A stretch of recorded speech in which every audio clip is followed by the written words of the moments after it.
Or not Hi, like some everyone. vaccination. Testing. With one category of. Okay, we are going to go ahead and start it. Hello. Pay attention. My favorite. School is back in session.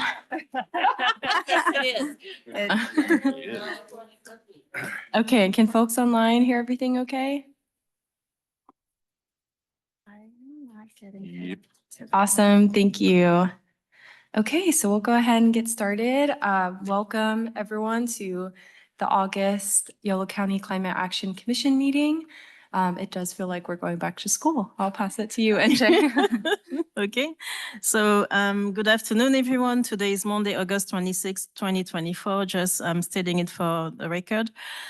We are the Yolo County Climate Action Commission. I'm calling this meeting to order. I can't see what time it is. So if someone want to tell me the time, so 4:07. 4:07. Okay, thank you. So we are ready to get started. Meeting is happening in person. Members of the public are welcome to join online.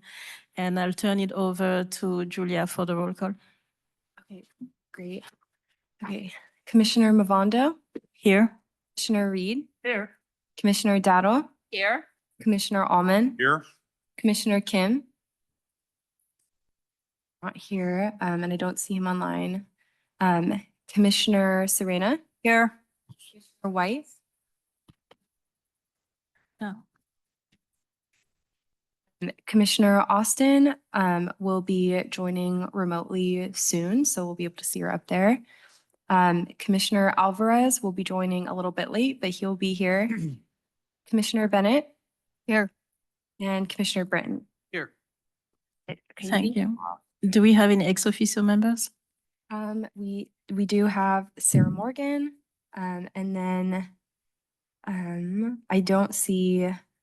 Oh, actually, Eric O'Brien. Not to put you on the spot, but would you want to go ahead and introduce yourself at all? I know Carla had been messaging. I'll let you go ahead and talk.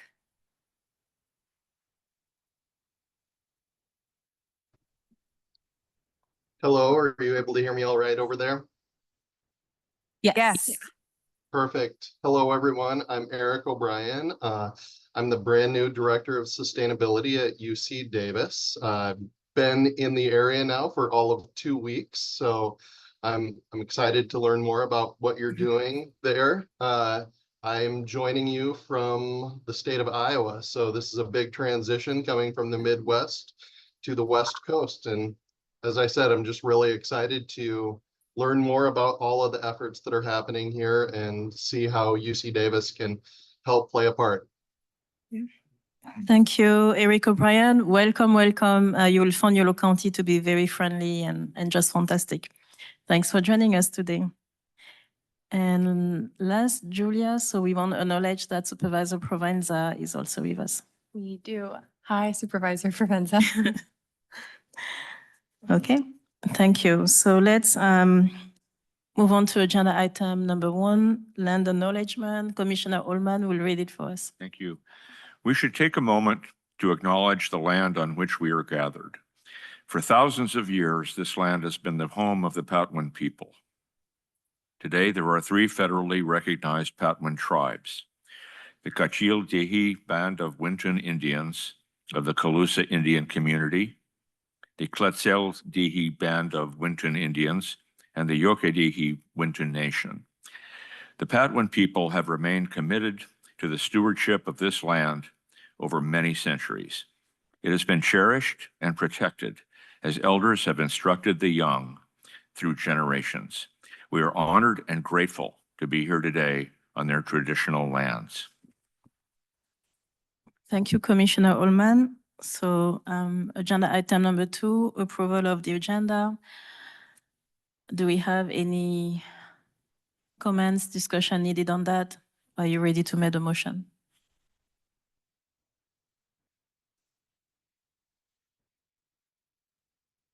I move that we approve the minutes. Commissioner Bennett, I can see you. The minutes, it's just the minutes or the agenda. That's approval of the agenda. I'm sorry, I got ahead of myself. I'll move to approve the agenda. I'll second that. Commissioner Britton, thank you. Discussions on that? Opposition? No? Okay, let's place it to a vote. Right. Chair Mavondo, Aye. Commissioner Reed, Aye. Commissioner Daddle, Aye. Commissioner Allman, Aye. Commissioner Serena. Aye.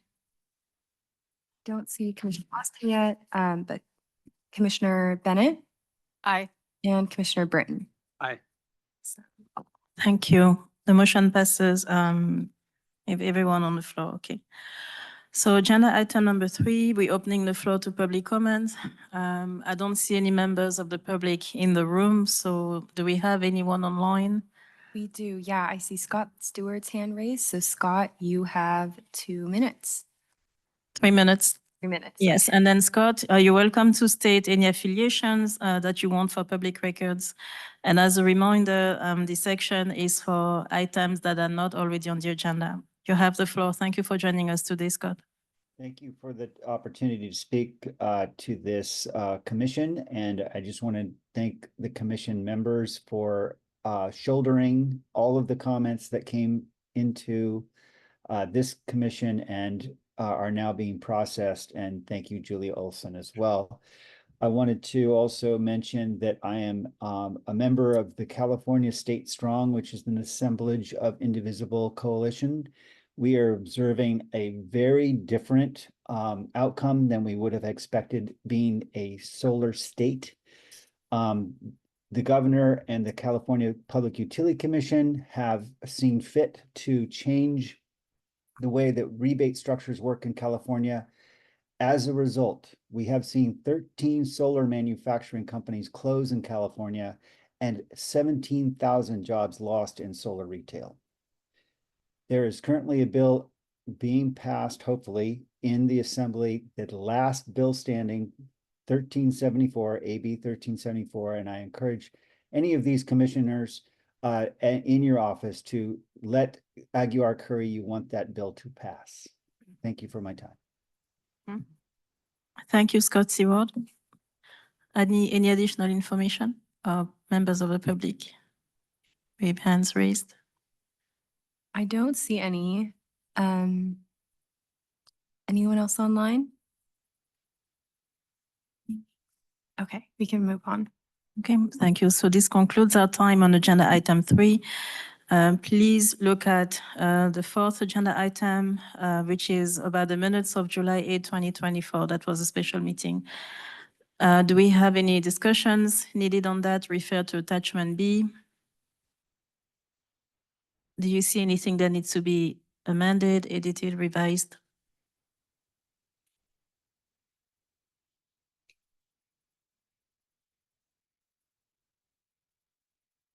Do we have a motion to approve the minutes as we see them?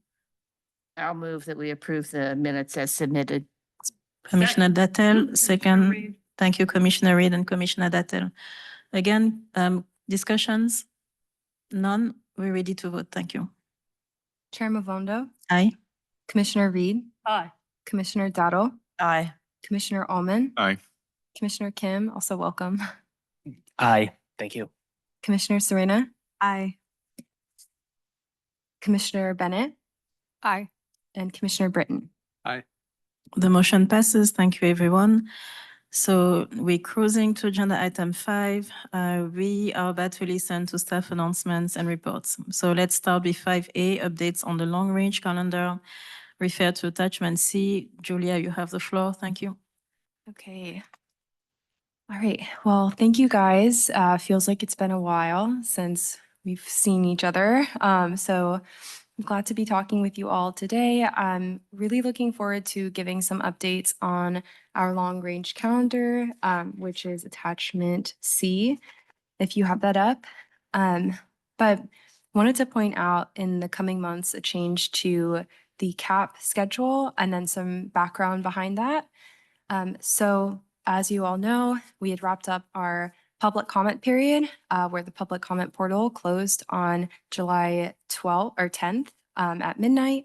Since then, we have been hard at work as staff incorporating public comments. We've had a couple of one-on-ones with commission members, And then we had extended the deadline a little bit for commission members and other internal staff to be able to give their public comment and digest the cap a little bit more.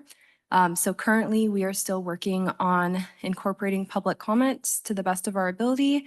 The decision was made for us to delay bringing the cap back to this commission, which was originally supposed to be next month. We are going to wait a little bit on that. And the reason there is because we decided that it feels most appropriate to give Kristen the opportunity to review the list of changes that we're making to the cap, and then some of our other changes that we're considering. And to give her the most time to do that so she's not so, we're not overwhelming her the moment she gets back. We are going to be bringing the cap back to this commission at the November commission meeting. So that will be November 25th. And so we have a really short turnaround period. Unfortunately, we won't be able, unless there's something extremely major, we won't be able to make any edits between bringing it back in November and then bringing it forward to the board meeting on the 3rd of December. So that's like a little bit why we had pushed our schedule back. We feel like this will give us a better cap and decided that if it takes us a little bit of extra time, it's worth it. You all provided really significant and helpful comments, and so did many members of the public. So we feel that this will just give a little bit more time to have a really, really strong cap. And then I also just want to note that if there are things that are not incorporated, we have a large running wish list going. And so I want to note that once we move into implementation, there is a lot of opportunity for us to continue to tweak. The cap is still a living document. So when we move into implementation, we can still continue to change things a little bit as new information comes in, as we want to do things better, as new technology comes in. So wanted to make that clear as well. So that's that first part of an update to our schedule. And I want to pause there before just some of the other notes in here on the long range calendar, if folks had any questions or comments there. Commissioner Britton. Yeah, I have a question on that last thing you said, and I'm glad that Supervisor Provenza is here. What would be the process by which, once the Board of Supervisors approves the cap, how would tweaks suggested by this commission or by staff, what's the limit that we would have for tweaks that would not be annoying to the supervisors who have approved a particular document? And if we go changing it, how big does it have to be before it has to go back to the Board of Supervisors? Yeah, that's a really good question. And I feel the short timeline, and that's a really fair question. Unfortunately, we would ask that additional comments be brought to the board meeting or sent to us so that we can store them and have them listed down for when we move into implementation. A lot of you had provided a lot of great resources or things to consider for specific items when we move into implementation. I would also ask that we do still have a little bit of wiggle room right now. If you have additional things you'd like to send us, we have to put a hard stop on doing that by the week of September 15th. And so I'm sorry, I'm on the wrong month. September 16th, we have to put a stop there so we can finalize edits and pass it back to DUDEC. The reason why that timeline is so short is then DUDEC needs the time that they need to incorporate those changes and get the draft cap from draft to final. And so we pushed it back as much as we could. I know the scheduling isn't great, but we feel like allowing Kristen the time and just a little bit more time to process the comments will ultimately result in a better cap. And we have really diligently gone through all of your comments. You guys spent a long time doing that. And so want to acknowledge that as well. But I know the timeline is not super great. It's a quick turnaround between the two. So unless there was something extremely critical, we won't be able to make edits between the November and just the November commission meeting. Fully understood. Yeah. And you guys work really hard, and I don't want to take your time away because I know how much we gave you. So I fully understand it. I'm just curious what the limits are for us. And less so for that period of time, November to December, but more going forward into the implementation Yeah. process. And I guess that's probably a bigger question than we should really take on tonight, but what's the structure of implementation and what's our guidance role going to be Mm. at that point? And So- if it flies in the face of the CAP document that we have just approved, then what? Mhm. And those are all big questions, I recognize, and I don't know what form I'd take the answer in. So I want to jump in. I would like to use the baseline of what you just asked to ask Supervisor Provenza a question, if it's possible. I was wondering, in your experience, Supervisor Provenza, if you've been in a situation where the Board of Supervisors has approved, a framework to go forward. And has it happened that either a commission or members of the public has asked for some modification? And what was the board reaction when that was the case?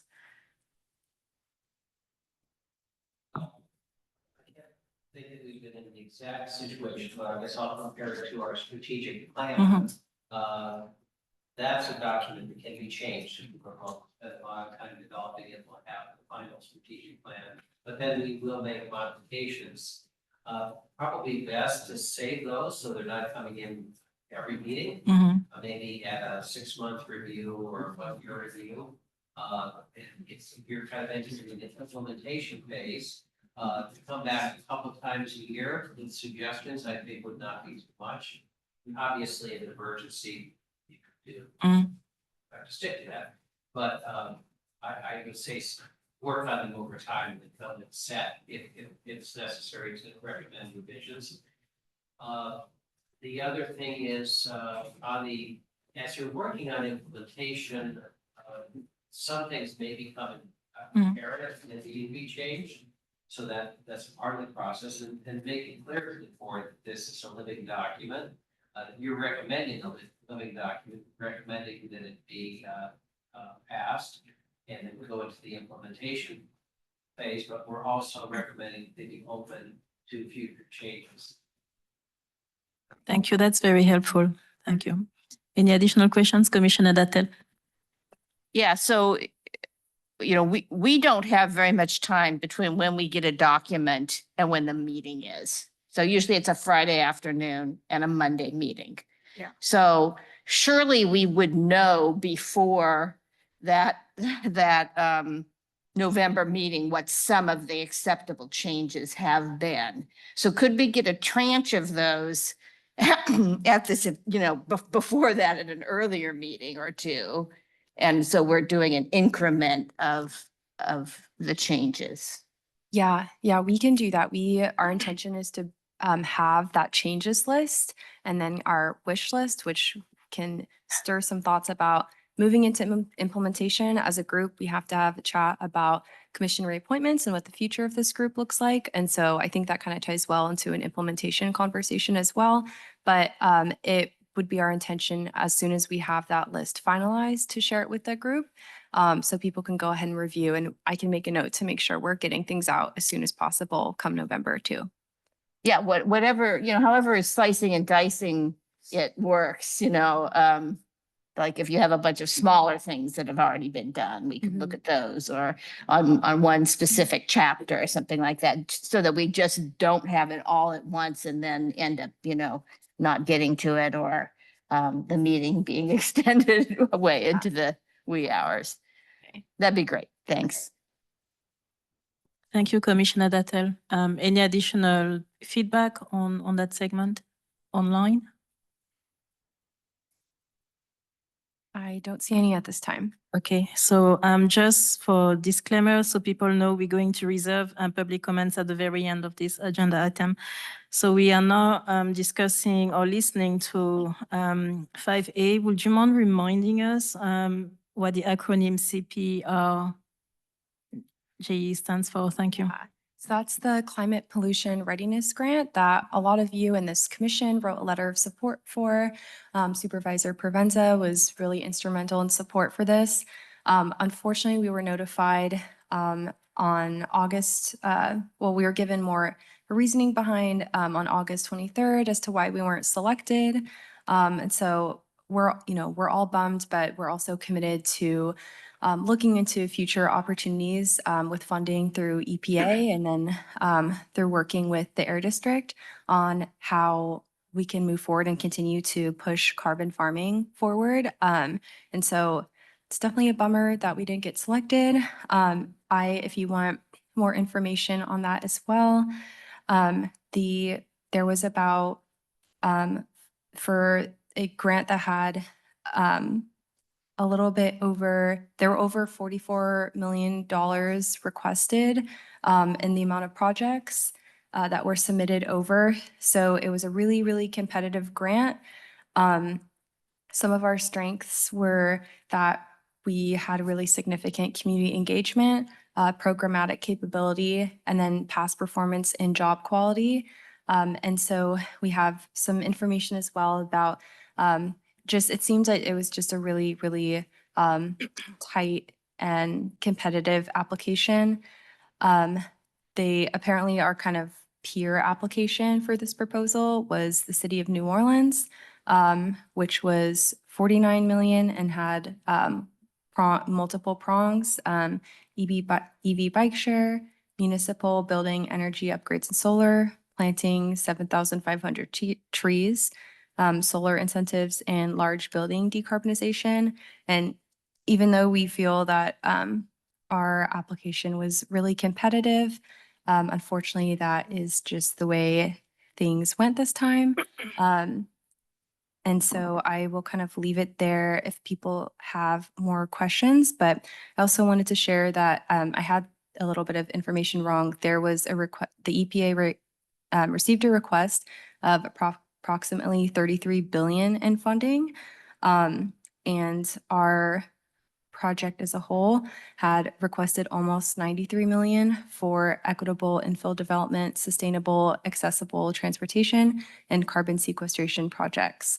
And so out of the, just as, a reminder again, out of the 4.3 billion available through this implementation program, the total request was 33 billion. So huge grant, but we really appreciate this group's support, the supervisor's support. Are really looking forward to ways that we can continue to elevate carbon farming and work with the Air Quality Management District and SAC,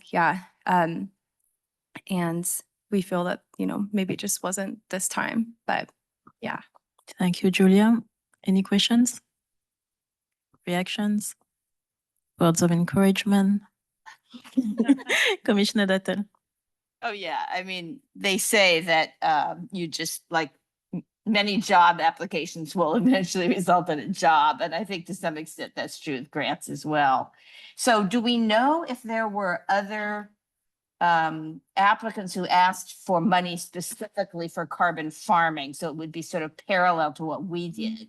And did they do better than we did? And can we find out why? If so, So the CPRG planning team, and so the Air Quality Management District, they're going to be meeting with EPA, or they're attending an EPA CPRG planning conference next month. So we'll know some more information then.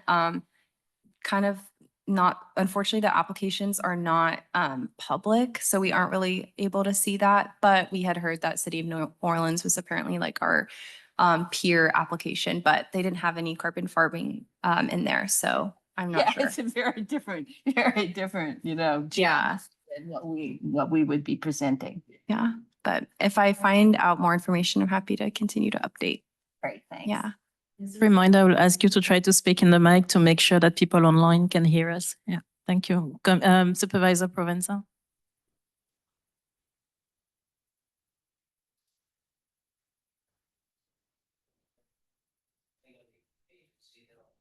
The opportunity to have sort of a postmortem, talk then like, hey, what could we have done better? Mhm.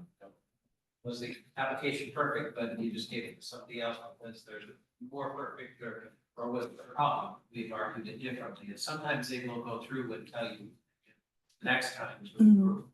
That might be helpful if that opportunity is offered. Yeah, you know what, the CPRG planning team and our representative from SAC Metro Air Quality District, they met already. They met on the 23rd, and that was where they had shared some pros and kind of cons to our application. I'm happy to send you kind of more of that report if you're interested.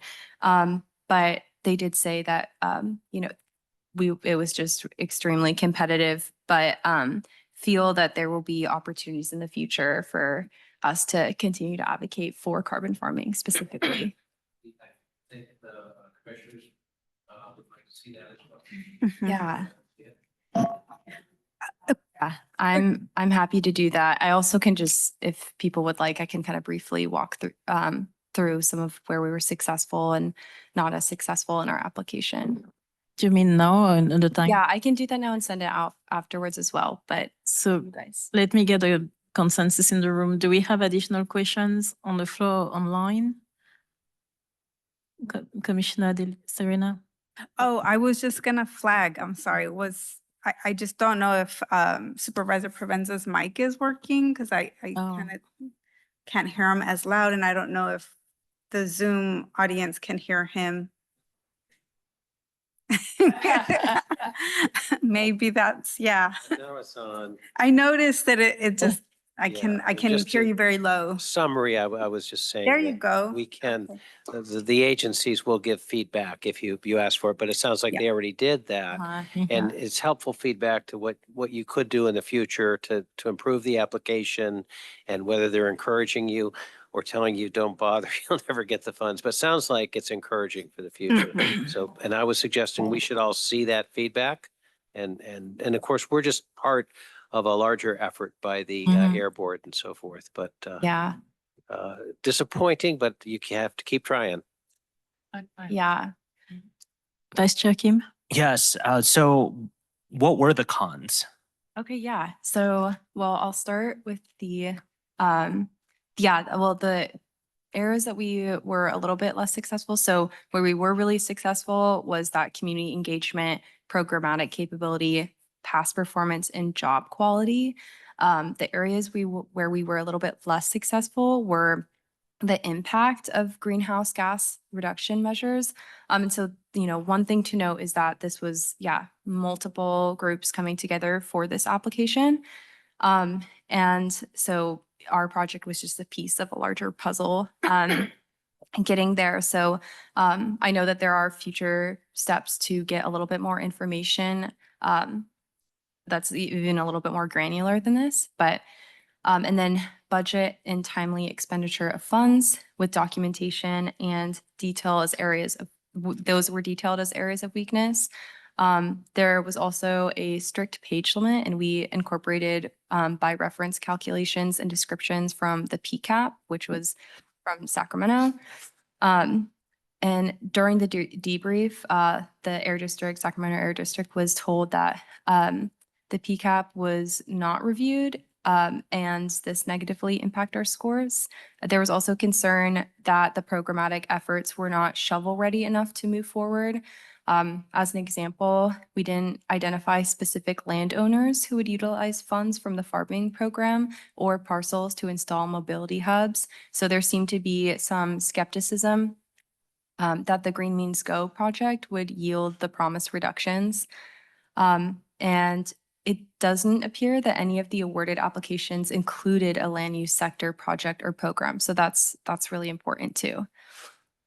So those were, the final thing was that we were, the Air Quality Management District was told that they didn't see the transformative impact or replicability of the programs since they were place-based. And this is a little bit of a disappointment considering we had actually asked EPA consultants about those questions and they believed that we were ahead of the curve on those issues.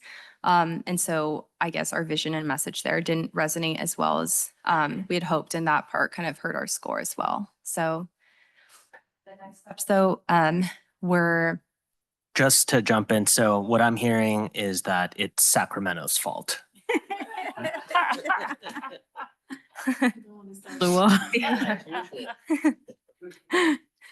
But, well, we are committed to, apparently the Sac Metro Air District is really committed to the next 3 years of the CPRG team and looking for other opportunities together as a group. So can continue to keep you guys updated, but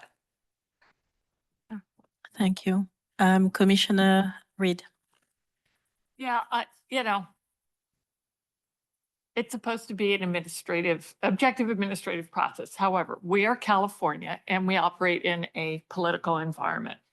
So insofar as these applications go, I think there's so many tangible benefits that come from just participating with our adjacent partners, establishing those shared assets and common ground programs that we want to advance on, and also just creating a portfolio of projects and comments and those kinds of things will stand us in very good stead going forward. But in the grant process, and this happens at the state level too, there is a desire to distribute the grants in an equitable way across the jurisdictions that are eligible. So, are the urban, what kind of urban settings are getting funding? And, within California, that's always been, is Northern California getting more money than Southern California or vice versa? So, I mean, there's just lots of things going on. And so I do take their comments seriously with respect to pros and cons of our application. And I know you as staff will always put those to good use in terms of future applications, but putting these things together is hard. And so congratulations for getting it done in time, going through the process, and it's only going to benefit us in the long term for implementation of the CAP. And on that note, also you were a finalist for that. So that's also a cause for congratulations, making it to the first round. For, clarification and to manage expectations, do you confirm that the strategic collaborative that formed for the purpose of applying to that grant will continue to be in existence, continue to work together and identify additional maybe sources of funding? Yeah, the CPRG planning team, there was a lot of communication and continued communication, and we meet monthly with some of the partners in that group already. And so we're going to continue to meet with the Air Quality Management District and look for future opportunities too. Thank you. Any questions online before we move to the next agenda item? No? Not at this time. Okay, so we're ready for the next segment. Yes. Okay. And so Tess is going to go ahead and give our next item, but I wanted to pause and really quick because I meant to do this at the beginning, but I wanted to congratulate Tess and Yuri. They are both now Extra Help Associate Administrative Services Analysts after their Wow. Civic Spark Fellowship. Congratulations. Who do we have to thank for that? The Board of Supervisors or the director? We're thanking everyone that I am so appreciative of both of them, have made this period of time where we've been down staff. And also Kristen will be back on Tuesday after Okay. Labor Day. So see yours in September, but have made this so much easier. They're excellent. And we are really, really, really lucky and happy that we get to keep them on as Extra Help employees, and So- fingers crossed. So two things before we hear Tess' presentations. And again, thank you for sharing that news. That's pretty important. So a couple of things. So thanks to the supervisors and everyone who made that possible, but especially congratulations to both of you because it's a testament to the quality of your work. So we're very happy to keep you. So now we're listening to 5C, which is a summary of the CAP series, series number 3. Community conversation workshops. I'm inviting you to refer to attachment D. Tess, you have the floor. Hi, everyone. I'm going to provide a quick little update of our CAP Series number 3 workshops. So these were held in June, and they were held during the public comment period and provided an opportunity for individuals to provide public comment in person and get that kind of face-to-face staff time. At this time, we also had the online portal, but for people who may have like technology barriers or just want to have that in-person conversation instead, we offered 6 workshops. 3 of them were in person and 3 of them were online. We had one in Knights Landing and two in Esparto. What was unique about the Esparto ones is we held them back to back, and one was fully in Spanish, thanks to De Colores Resource Center for translating all of our materials into Spanish, as well as being present to, have that translation in person. So we're really grateful for that help. As usual, we provided dinner to all guests as well as free childcare. We chose local venues for our catering, Las Maracas Taqueria, as well as Hog Canyon Deli in Esparto, and we got great food. So yeah, and then the format of the workshops was similar to Series 1 and Series 2 in that we had the different boards and that individuals were free to visit boards that they're interested in. So maybe just one out of the four or all four. They were grouped by different themes. So for example, we had sustainable consumption, resilient infrastructure, and healthy communities. Another board was transportation and buildings. Another was water and waste. And then the last one was natural and working lands. And under each of these different boards, we had each of the strategies that DUDEC chunked up for us. So for example, board 4 had strategy 9 and strategy 10, which are reduce carbon footprint of consumption and production and build resilient infrastructure and healthy communities. So then moving on to the feedback, everything, it's similar to the comments we got during series number 2 and series number 1. It wasn't like totally different feedback that we received, but I'll just walk through it really quickly. So for example, there is a need or a want for community resilience centers and such as cooling centers. There's a growing concern around the lack of opportunity for farmers to have air conditioning during extreme heat. And especially in their homes as well. Some guests wanted to understand how electrification of county facilities and fleets is going to directly impact them. And they had just a little trouble figuring out how they're going to be benefited and how the county, making these upgrades, how that all ties together. For green initiatives, there were some concerns around authenticity. So for example, a guest mentioned that diesel generators are sometimes used to power electric bikes. So when going electric, where is that coming from to fuel these initiatives? And then in our rural areas, there is difficulties in reducing mileage driven and expressed the need for more reliable and accessible public transportation.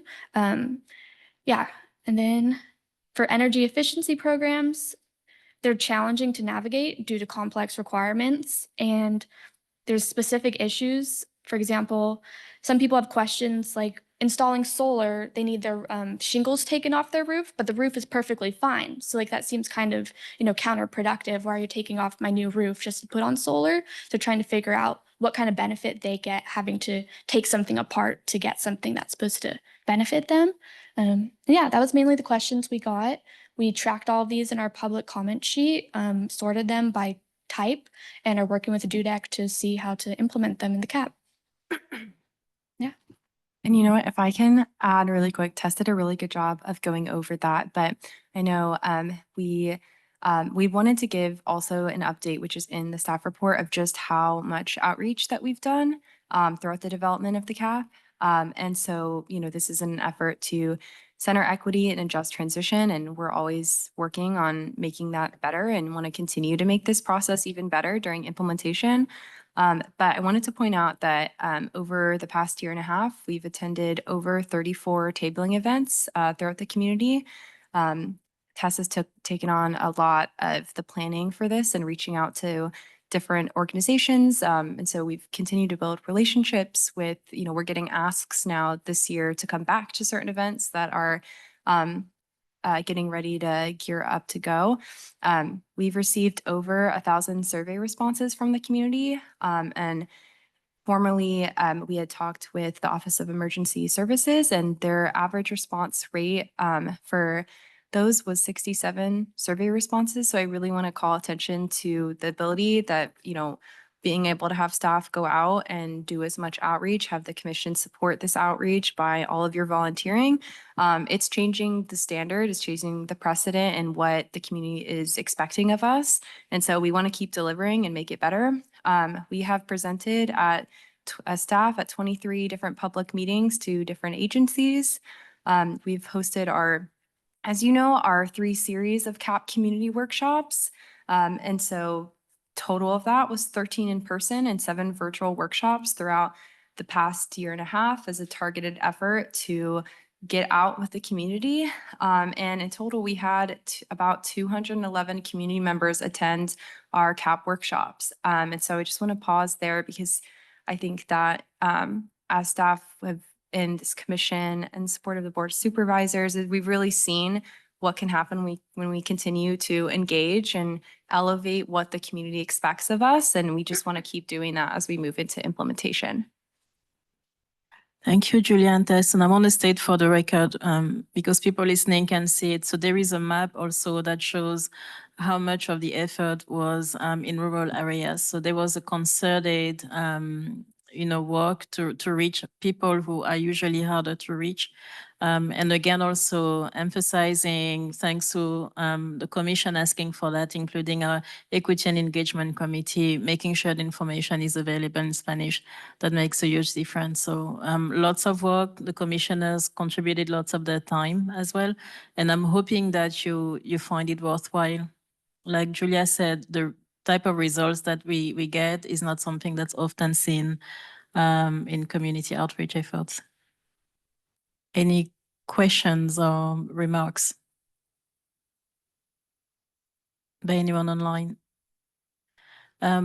Before we move on to that test, is there anything else you wanted to add? Or No, that's okay, it. so stay where you are, please, just for a few couple of minutes.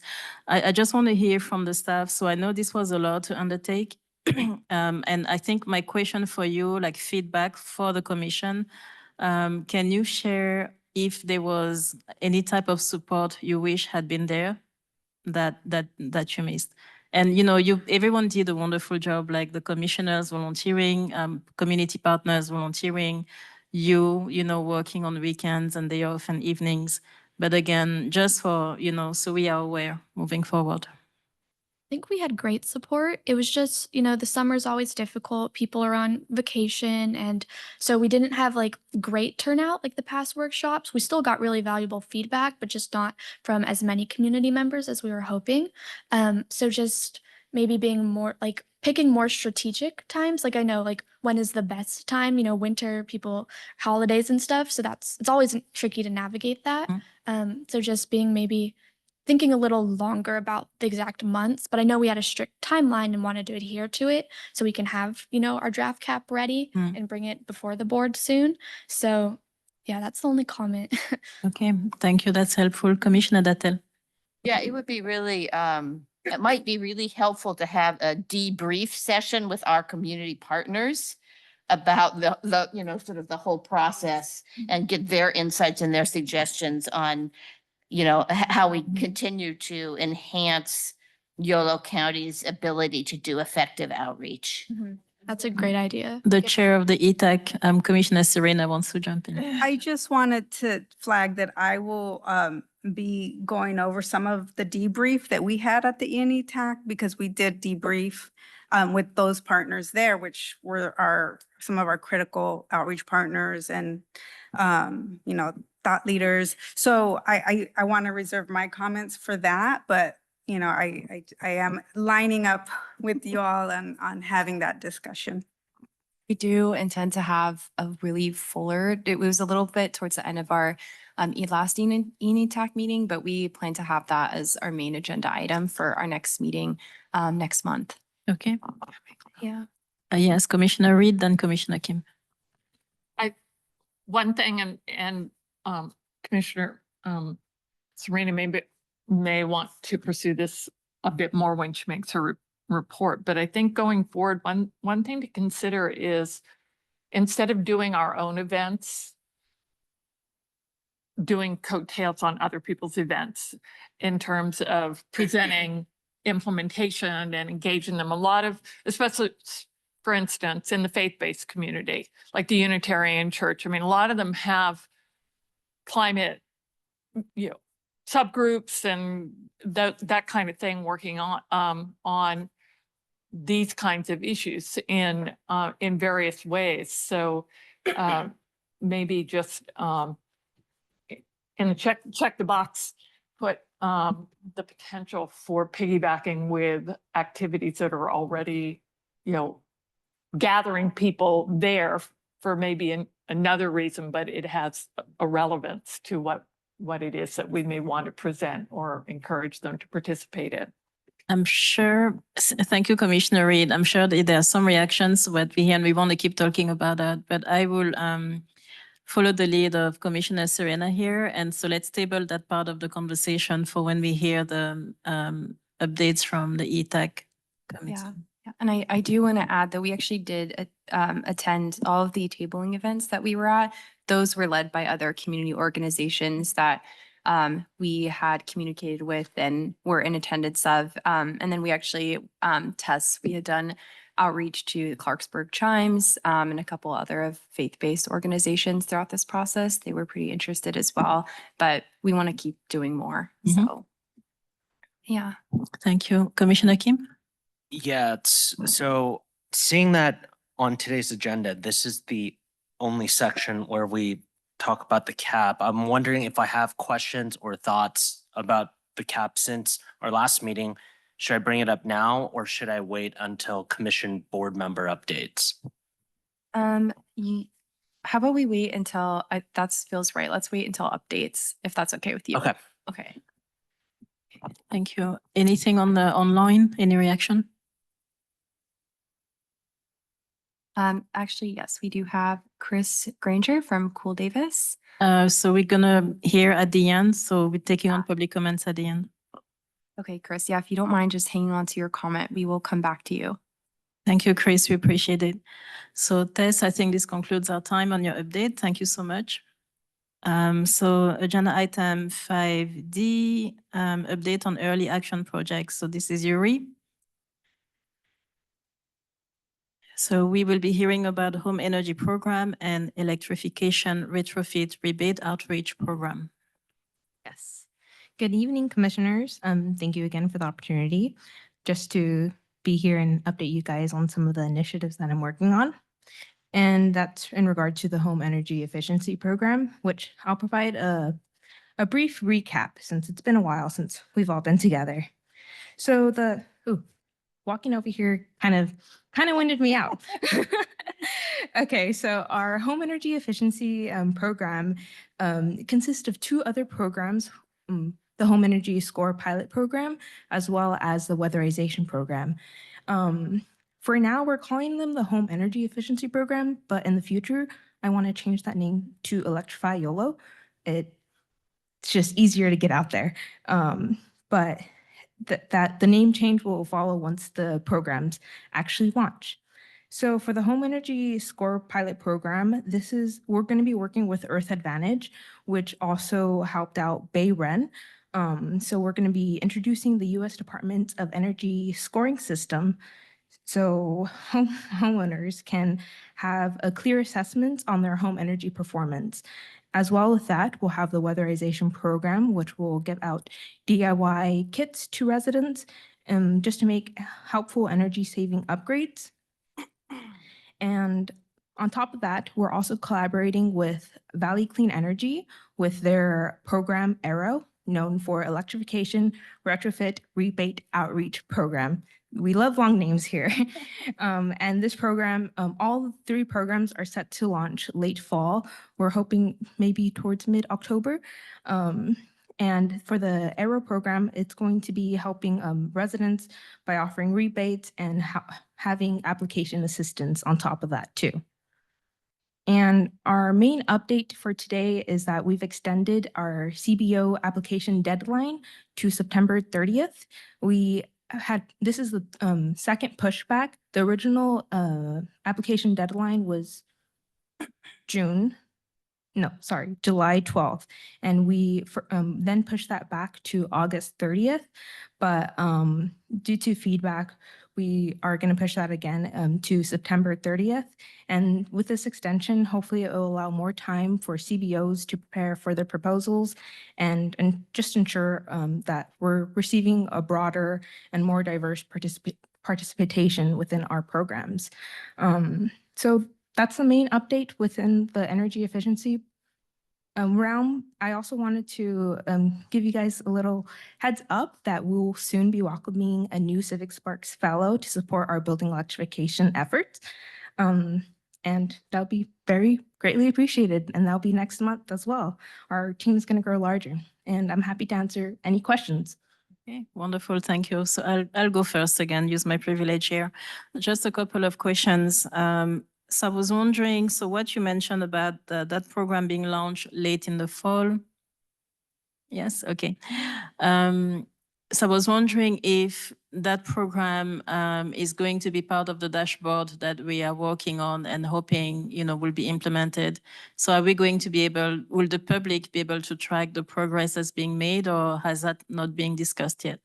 We haven't really touched bases on that yet, but we definitely want this program to be streamlined on all of our applications, and I'll let Julia plug in. Yeah, all of the programs that we have in the CAP, including these programs, will be on the dashboard. Great, thank And we you. look forward to bringing that in November. Hopefully we can get it in October, but we're we are still working on our RFP for that right now. Great. And then my last question for now, you mentioned the CBO's application deadline being extended, which is great. I'm excited about that. Actually, it's not a question for you. So this is a message for my fellow commissioners and members of the public who are listening.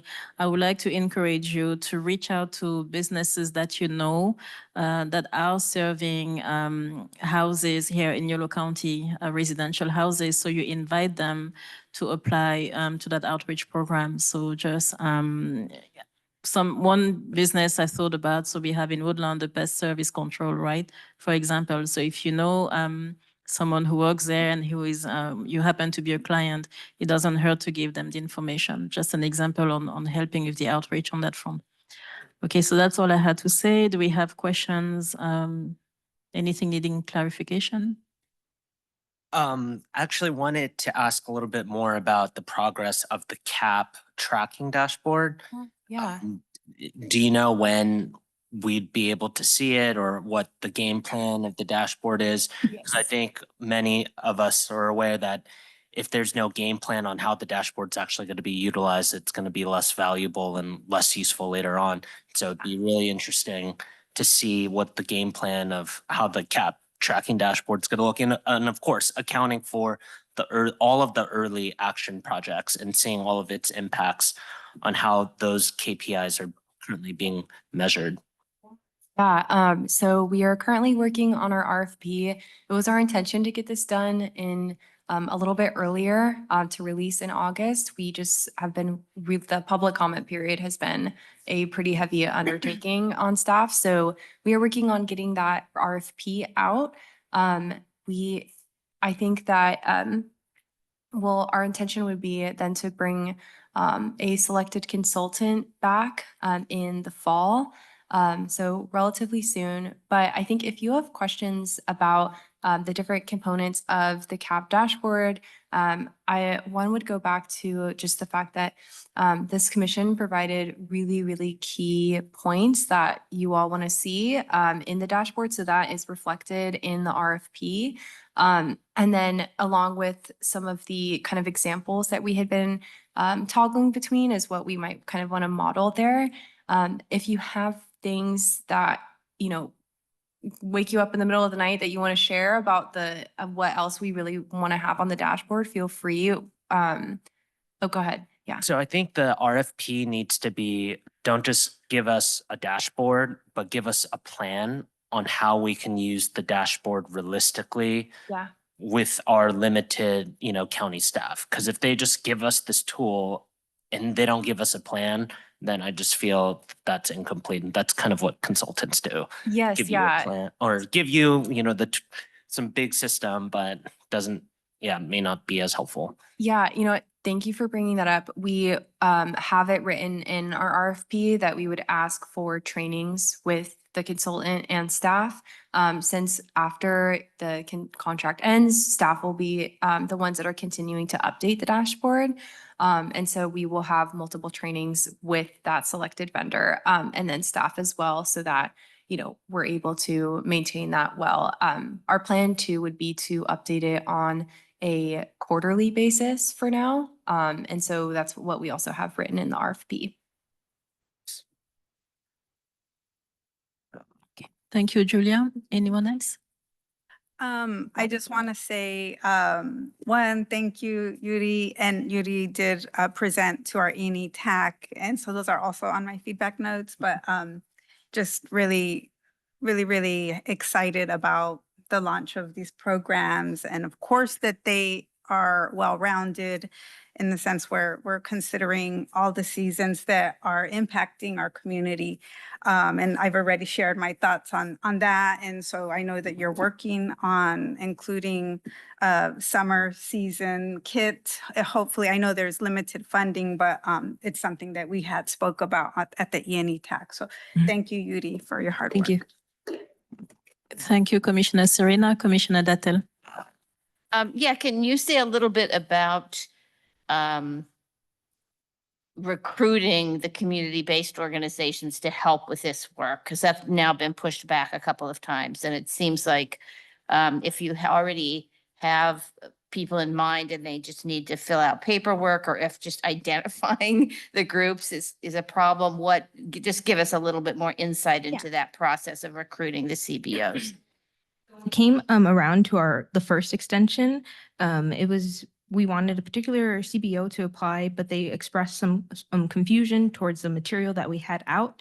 For example, our website, they were just confused on what we really wanted. So once we got those reviews, we redesigned the website as well as redesigned our marketing materials too, to try to simplify our language and really get our point across. So now we're just giving CBOs time to get their applications through. But we did send out reached out to other newsletters, as well as Yolo County newsletters, press release, and as well as through our own social media accounts, just trying to spread the word. To add in there too, it seemed that it wasn't super clear, just that there would be technical support so that the CBOs that are interested, they aren't the ones performing the energy assessments. It would be with support from a technical expert. So we wanted to make sure we cleared up that language. And then we wanted to make sure that it was really clear that when CBOs are going into their communities, we are not over-promising, we are supporting, and since this is a pilot program, so we just cleared up our language with support from the TAC there to make sure that it's really clear what we're coming to do and help with for all of, the extreme weather that we've got going on. Thank you. Thanks. Okay, I don't see any additional reactions on the floor. What about online? Chris has her hand up. Chris has been patient. Yeah, Chris, you're being really patient. I apologize. We are almost done with we have one more item and then we'll open it up for public comment. Okay. So nothing from Winters and and from my cabinet, Commissioner Bennett. Okay, good. So let's then listen to the last update. So thank you again, Yuri, for that, work on that. So we're listening to the YCCAC conference share out. So there is energy in there. Oh my goodness. Climate. Energy. Yeah. Mhm. California. Yes. Here we go. We're gonna get it right. This up here.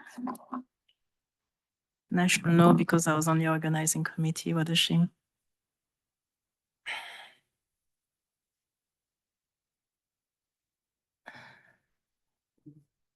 I'm blanking, can't believe it. California Climate and Energy Collaborative. Oh my goodness. Oops, sorry, give me just a second. Uh-huh.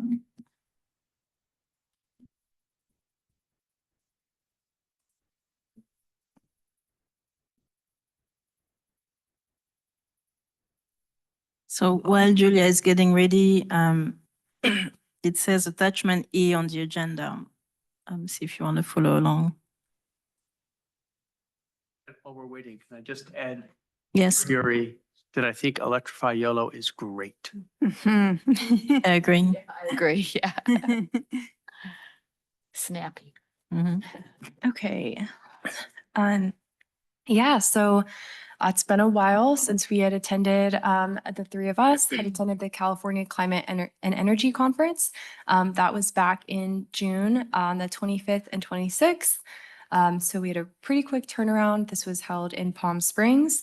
And we really enjoyed our experience and thought it would be helpful to come back to this group. And we really appreciate support from the Board of Supervisors, to be able to allow us to have done this. I think it was really, really valuable and made us feel really invigorated about our CAP and outreach process.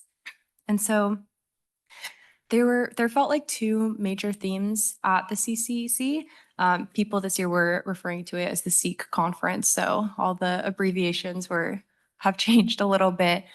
But it really felt like that community engagement and then building decarbonization were the most stressed and crucial points. Most of the discussions held throughout the conference, they were around building decarbonization, ZEVs, but mostly building decarbonization, and then community engagement with topics such as building decarbonization, but also just community engagement around other jurisdictions, climate action adaptation plans. And so I wanted to just share some of our kind of brief reflections as we had, seen some lessons learned through under the topic of community engagement, some different points of interest that we had, some groups we thought were really interesting and agencies we were interested in following up with, and then decarbonization, some innovative approaches and case studies that we thought were really interesting. So under the community engagement umbrella, this is where, we had heard from City of Santa Monica about their CAP engagement. We also had attended a variety of different events. These were, not everything we attended is listed on here, but these were the things that we felt really stood out to us. So I wanted to share just that with one thing that really inspired us was the fact that when we were listening to the City of Santa Monica or other jurisdictions that are in the middle of their CAP outreach process, we, we're listening to the engagement work that they're doing. And I have to say that, we, as a jurisdiction that is low resource and we've been low on staffing, have done 3 times of the amount of CAP engagement, and compared to some other agencies that have more resources. And I think it was really inspiring for us to see that. This conference happened in between our last series of workshops. So it was really nice for us to see that. We always want to keep doing better, but it really made us feel like this is working. This process is working. We can make it better, but we are getting somewhere and we have higher numbers of engagement to show from that than other larger jurisdictions. So that was kind of a moment of just some pride and something that I wanted to share with you all, as you all have been really engaged in the workshop process and volunteering your time, and just it is for not like we are getting somewhere. And I really feel like our outreach process will continue to serve as a model for other jurisdictions. And we are doing some things that are really ahead of the curve there. So wanted to share that. It was a really nice moment for our team to kind of reflect on that and then think about all the areas we want to go with our outreach and how we can improve it, make it, include even more voices. So that was one of our big takeaways from engagement. We also heard really interesting perspectives from, there were a group of tribes from San Diego that were sharing, their presentation was climate planning perspectives from the original land stewards. They had shared some of their unique perspectives with climate change and different ways to go about adaptation that are respectful from the tribes. And so we had found that really interesting, and something that I think we should always pause to reflect on while we're continuing and moving into this implementation process. So that was a really, really welcomed reminder to be listening to continue engagement with our tribes and be listening to those perspectives. There were a couple programs that were brought up that were really seemed like things of interest that we could, look into in the future. Southern California, specifically LA County, they have this suite of even access programs. I've linked it here, but I realized when you guys got the PDF, you can't click the link. So I'm going to send out those links separately if you're interested in looking at LA County's even access programs, but they had this suite of electrification and decarbonization programs, and specifically around CEVs as well. And they're doing really cutting edge stuff around that topic, around ZEVs, specifically with community engagement. And so they had a group, they had two groups, Green Wealth and Block Power, that were working with LA County. And I found their approach extremely interesting, especially Block Power, that they provide assessments to local jurisdictions to support CEV planning at a really low cost. And just some of the issues that they brought up with decarbonization, and how we need to prioritize our oldest buildings, how we need to prioritize who is actually what is driving the source of ZEVs, since in LA County, the most common cars used are for Ubers. And so thought that was really interesting, and I would be really eager to share the LA County, their even access programs, since they are really new and they are really cutting edge. I will go ahead and share that out afterwards.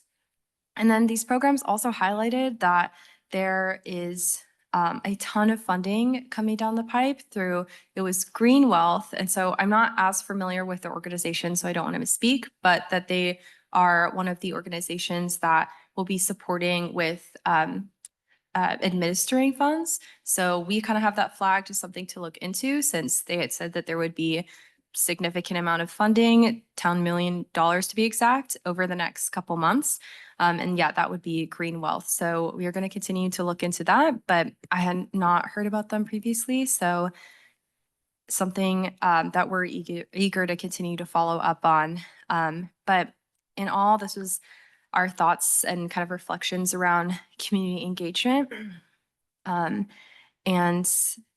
yeah, I think it was really nice for us to see that we are doing good work here in Yolo County, and people are, when we had reached, had conversations with other folks there that were representing other jurisdictions, they paused and were like, wow, you guys are doing a lot.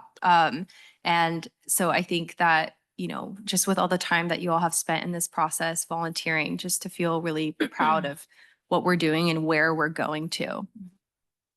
Thank you, Julia. So quick reaction to what you shared before we take more feedback and public comments. So what I heard you say, a couple of things, a couple of highlights. So one is it was an opportunity to compare the work on the CAP that's done here in YOLO and see how other communities are doing, and have a little bit of points of reference when it comes to that, a way to assess our progress. So that's one thing that was useful. And then you mentioned also being exposed to additional possible resources that will help our own CAP process. So with that in mind, and I'm someone who has been to the CAE conference, I think 2 or 3 times already. So I'm biased to the fact that, it's great environment in terms of being aware of resources that, can benefit us. But when it comes to the staff perspective, is this something that you recommend? So do you think that that added value to the work you're doing, and would you recommend that, your team goes again next year or the year after? Yes. Yeah. So I had gone the previous year as well. And then this year, it was just me and Tess and Yuri this time. I think it was incredibly encouraging just, to have those moments of reflection, but also the resources. So I wouldn't have found out about some of these opportunities for us to continue to grow and for us to look into. And also had run into many, we had run into just many different folks that we work with pretty locally, representatives from Caltrans, representatives from All Action, Brightways, which was one of the options that we were looking into for support online through like a dashboard. They don't specifically do dashboard work, but materials for community engagement and then an online presence and portal as well. So things for us to consider. And just, we had a lot of, I mean, all of us were constantly in our notes, writing these things down to come back to. And we just felt really encouraged in the resource sharing, not just, you know, verbally, but then also through the online forums that were created for folks who had attended were excellent. So we had a really, really great time and had felt the same way last year. And this year felt incredibly resource sharing based, even more so, I think, from the last year. Okay, thank you. That's feedback that's helpful, at least for me. From my fellow commissioners, any questions? Yes, Commissioner Ullman. Yeah, I'm really gratified to hear this. I think you should be congratulated for your efforts, especially when you start comparing it to statewide entities like this. When we are seeking best practices, I would hope that that's a continuous effort, and it has to involve a certain amount of self-analysis all the time. Are we measuring up to those standards? And sometimes what's applicable perhaps down in San Diego may not be applicable to our current environment here in unincorporated Yolo County. However, the whole effort here to keep it up to standard, and there's a lot going on, as you could easily tell us about if you were to make a report on this, but it's a very active area. So I really hope that it's continuously top of mind here, that we're right up at the very top here. And I'm very happy to hear that we currently are, evidently, when you have been down to this conference. So thank you and congratulations. Yeah, thank you all. Our feeling was definitely that, I mean, we had folks tell us that they would love to hear us present about our CAP engagement process. So that was really nice for us to hear, and just want to keep doing more. Wonderful. Yes, Commissioner Britton. This might be a little bit in the weeds, but sue me. But you might want to refresh my memory a little bit too, that one of the early actions was EV, general electrification of transportation in YOLO. And I noticed that the SoCal people had been thinking hard about EV infrastructure down there. And I was wondering if you learned anything specific about EV infrastructure that could go into your RFP or whatever stage of planning you are for that early action here, because that seems like a place where there could be really fruitful feedback from people who are thinking about it hard. It might be a little farther ahead than we are for that early action. Yeah. I don't have these specific takeaways. It was really this group, Block Power, that provided a lot of really good resource and just thinking points when it comes to ZEV planning. And so but previously, just for an update too on the ZEV action plan, we are currently evaluating we've received 7 bids, so we're evaluating those, but we were able to have a pre-evaluation meeting where we talked about these things as well, and, you know, had gone through our scoring criteria, but then added in some points of reflection from some of the resources that were shared over at this conference. So I don't want to misspeak on them since I have it a little bit more clear in my notes, but it was Block Power that had really, really good perspectives for us to consider, especially when it came to considering like where we need to, you know, include ZEV infrastructure the most, and where it will be most beneficial to the community, and not just, you know, how we can serve the most people and the people particularly that are our low income communities. Exactly. Yeah. Fabulous. Great. I'm glad you're paying attention to that. Great. Well done. Thank you, Ken. Anyone else? Yes, Commissioner Dattel. One thing that's on your slide that you didn't talk about is advocacy at the state level for funding programs. And I think that's so important for Yolo County to be part of. And that, of course, can happen, you know, when new laws are being introduced, but also, of course, it's part of the budget process every year. Yeah. And just to make sure that the commission kind of knows the timing of when that's important, so we can do it and we can activate our networks. And I know the county always has some, you know, some legislative priorities that were always part of that conversation. I just think that's so important, given that we know the money is coming down from above. So much of it is. So I appreciate that you have that on there. Definitely. And yeah, sorry, I didn't really get to that. I mostly wanted to add that it was stressed in almost every presentation. It seems like multiple jurisdictions throughout the state are really taking that seriously and are hungry for, you know, to move forward with the climate action work that they're doing. So. Great. Thank you. Do we have any last questions on that segment? No. Okay, so I think we're ready for public comments. I want to thank Chris Granger for your patience. I think we're going to start with you if you're still here. Yes? Yeah, and you know what? Sorry, I did have one. I wanted One to more thing. quickly walk through decarbonization. Okay. Chris, you are incredible for waiting. I'll just walk through this really quickly. Since it's a little bit more resource based, does still kind of cross into community engagement as well, but just some interesting conversations and resources we heard from the decarbonization space. One of those was that there was a partnership with Civic Spark and IREN to improve workforce development, specifically around energy efficiency initiatives. This was really cool. As you can see up there, there were 18 job affairs that they were able to host and have people attend. And then they had 18 fellows placed out of that had attended those job fairs. And then they were paired with code mentors that taught them how to be doing energy code while they were supporting through Civic Spark, their local agencies that they were partnered with. So I thought this was great to hear and is something that I think would be really cool for us to continue to consider as we continue to have a partnership with Civic Spark in ways that we can, Civic Spark does such a great job around having really keeping things job force inspired, and they have like a career fair and do such a good job at connecting people. But I thought it was really unique to see that crossover just with the actual agency that they're partnered with by providing them with a code mentor. This was through IREN actually, that the code mentors were provided to Civic Spark Fellows. And so, yeah, that came out as a highlight, as something to consider. I know we always have in the back of our mind through this CAP process, like how we can improve that. I know we've talked about a job board page in the past on our website.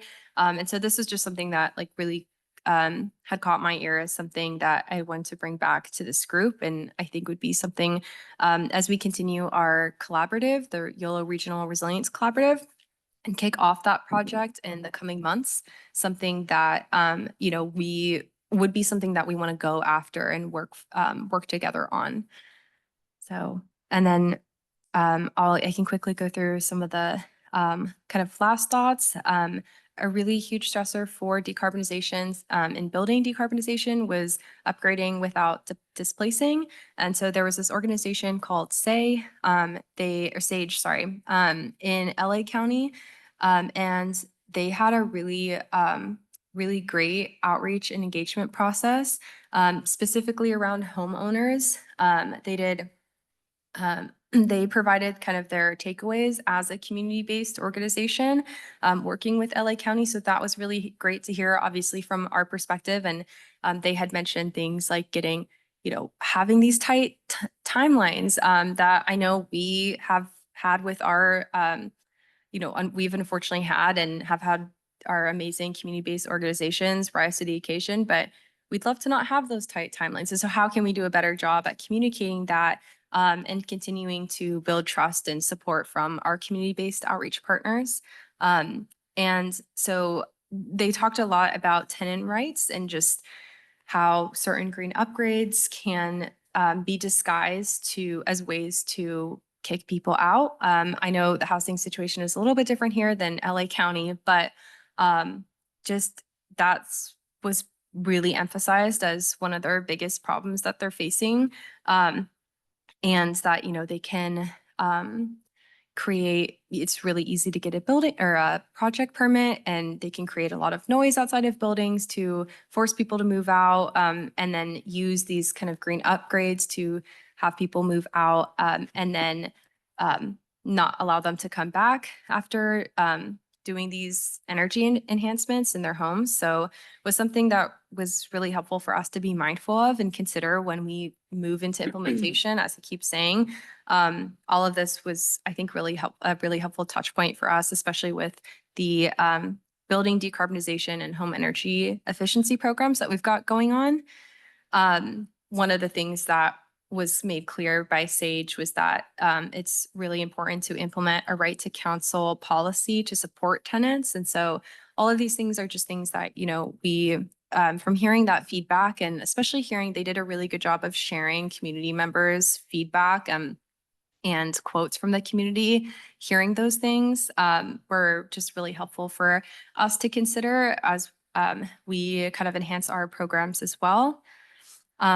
San Mateo and Contra Costa counties, they had a jumpstart workshop that was focused on all electric neighborhoods. And so that also was really interesting. I have more resources, I think, to share from that than talking points, but I'm happy to share out resources from that since they were able to form a really large group across San Mateo and Contra Costa counties and implement a pretty wide decarbonization program. And then lastly, just partner approaches, which kind of ties back into the Civic Spark and IREN partnership. But it was just every discussion that we went to had, you know, local jurisdictions and then partner agencies on the panels. And it was really great to see how much collaboration is going on across the state. Specifically the California Strategic Growth Council and then King Energy. They had leveraged funding through the U.S. Department of Energy Loan Programs Office. And so it was really great to hear those outcomes, especially since, again, I keep plugging the collaborative, but once we kick that project off, that's one of our intentions, is to continue to build partnerships. And, you know, we hope to have one of our own regional energy networks. And so just kind of inspired us on that decarbonization front to be really mindful about what we're going for and which communities it's impacting, and then how can we kind of leverage other funding sources and work with our community-based outreach partners better to achieve those things. So and I'll wrap it up there. So that was all. Thank you, Julia. Commissioner Reed has a question. Was there very much discussion about community solar in the context of the decarbonization program? I'm sure there was. I didn't attend a discussion that was talking about that, but I included, I'll send this out separately, but this website at the end here, this has all of the resources and all of the different discussions that were had. I looked and they didn't have all of the discussions, but most of the main, especially like the plenary sessions as well, they had on this website as well as resources. So I can look. I don't remember that. And I'm not sure if Yuri or Tess, if you had attended, because we had kind of all attended different sessions. If you guys remember there being one for community solar.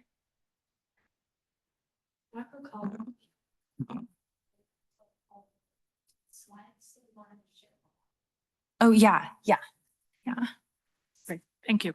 It's a good idea. Thank you. Okay, are we ready for public comments? Yes. Did we lose Chris Granger, or is she still there? Okay, Chris, you have the floor. Thank you so much for waiting. And Chris, you have 3 minutes. Thank you all. Actually, it's okay to have waited to the end since I had comments on a number of items. So, and I first want to ask Commissioner Serena whether she would like me to save some of my comments till the tax, and some of this is a repeat of our discussion that we had there. Yeah, yeah, thank you for flagging that. Yeah, I'm going to be summarizing in detail some of our discussion and just basically the debrief. And so that would include some of your comments. Okay, Okay, so But feel free to, if you have something that maybe you think you need to mention on your own, that's fine. maybe I'll cue it up here and then that gives you a good introduction to the Yeah. discussion we had. So thank you all. I just wanted to quickly comment on the C and also D presentations. We know that at the, we've sort of come to the end, although it's not sort of clear actually to all of your community partners about our role through the remainder of the CAP process. So I'll just highlight that. And I think I'm hoping that when Kristen gets back, there'll be more clarification about that.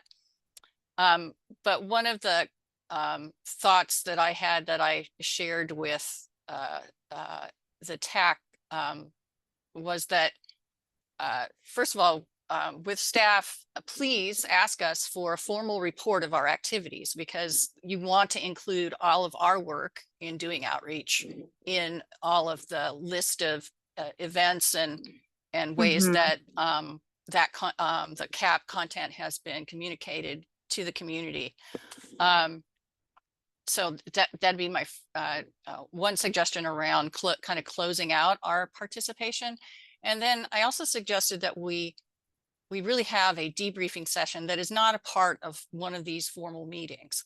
And this also led to my suggestion that maybe thinking into the future about how the contracts with community-based organizations are designed, that you think of us more like a group of consultants who are both advising on the design and planning of outreach. So from the beginning, as well as delivering outreach as well. I especially think of organizations like De Colores, and I have no idea if they are online today with us. The expertise that they bring, having that right from the beginning in the design of the outreach program could be very helpful. And I say that anticipating this next round of outreach work that the county is proposing for CBOs to join them in. So, and that brings, to the item D, the getting those CBOs in early to help you with the design of that outreach, I think could be very, very beneficial to the process. Thank you. Thank you, Chris. I was taking notes when you were talking. Do we have any additional public comments on the staff updates? For one, I'm going a little bit back. Scott Stewart had posted a question in the Q&A. Is Scott in attendance? Scott is in attendance. Could we invite him to raise his hands and so we hear him ask? We're not supposed to get messages. Yeah. Okay, Scott, you have the floor. I want to also thank Supervisor Provenza for his presence here. Thank you. Okay, am I unmuted? Yes, yeah, we can hear you. I just suggested there was an EPA grant. It is yet another grant. I will send that notice to the sustainability department so you have it. There's really no other comment. Okay. Okay, yeah, thank you, Scott. And you know what, I did see your note come in during this meeting. It's a for everyone up here, it's an EPA community change grant. We actually are applying for it. And so can come back with more information on that once we're a little bit further along in the application process, but that's due in November and it ties really well with our OPR, our YOLO Regional Resilience Collaborative. You're on top of it. Thank you. Thank you, Scott. Any additional public comment?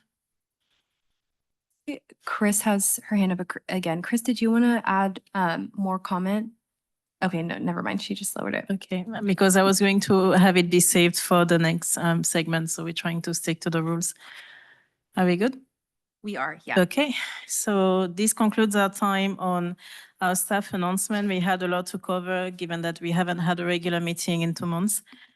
So thank you all for your participation on that conversation. So we are now moving on to agenda item number 6, we're going to hear updates from our technical advisory committees. We will be starting with the equity and engagement. And we have in attendance Chair Serena and Commissioner Reed as well.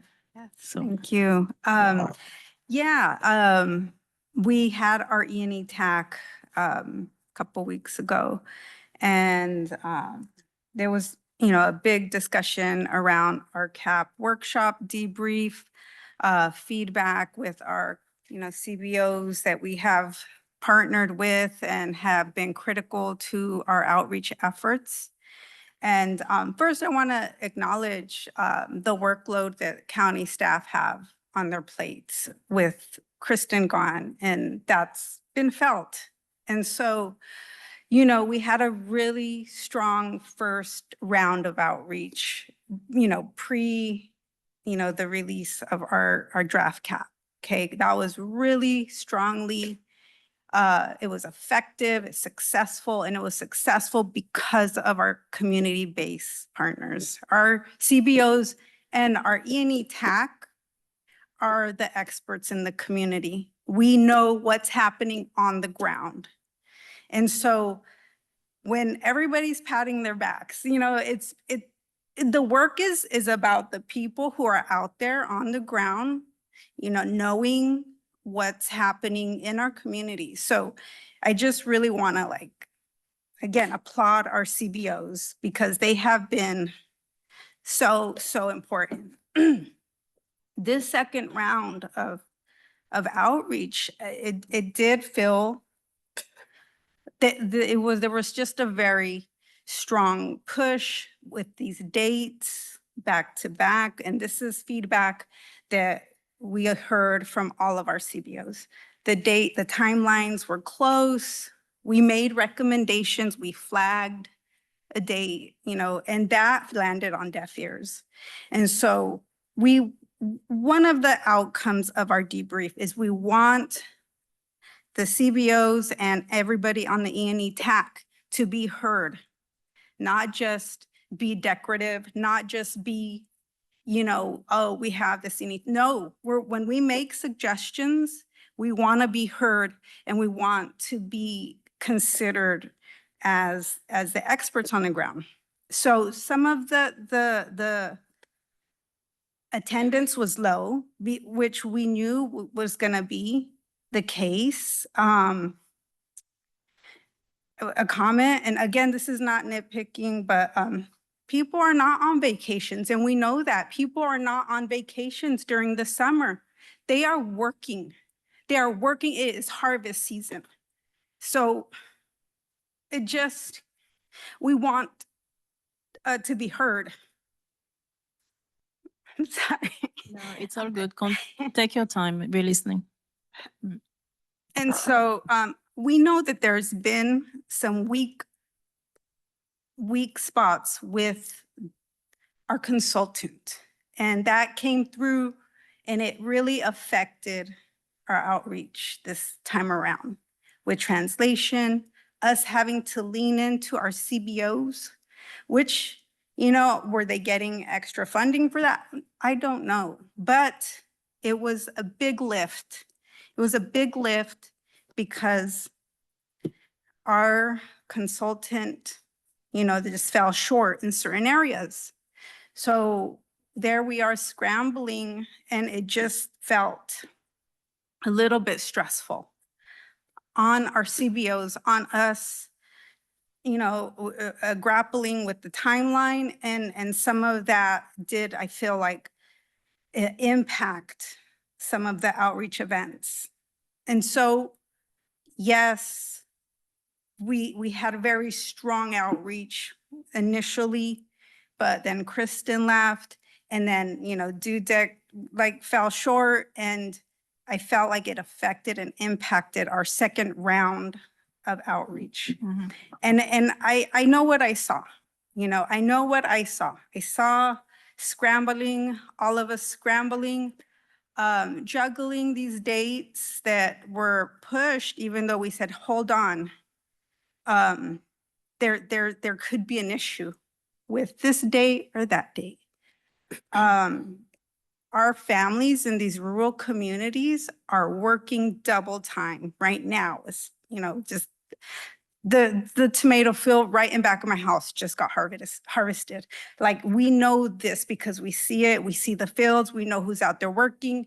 The community we're intending to reach is out there right now. They are working full schedules. Who knows this? The CBOs, us. We know this. We just ask to be listened to. We ask that our recommendations are taken seriously. And that was some of the frustration expressed in our feedback session, our debrief. Is like, what role, just like Chris said, what role are we playing if not guiding some of this outreach process? And I heard, Tess say, yes, we didn't have the kind of attendance. Well, we know why. We know why. So just when we are bringing a group intentionally together, it's so important to take us seriously. And I felt like we were at some times just dismissed at sometimes. And that's not why we're here. We're here to be taken seriously because we are the ones that know our community. So that there was a lot of expressions around that.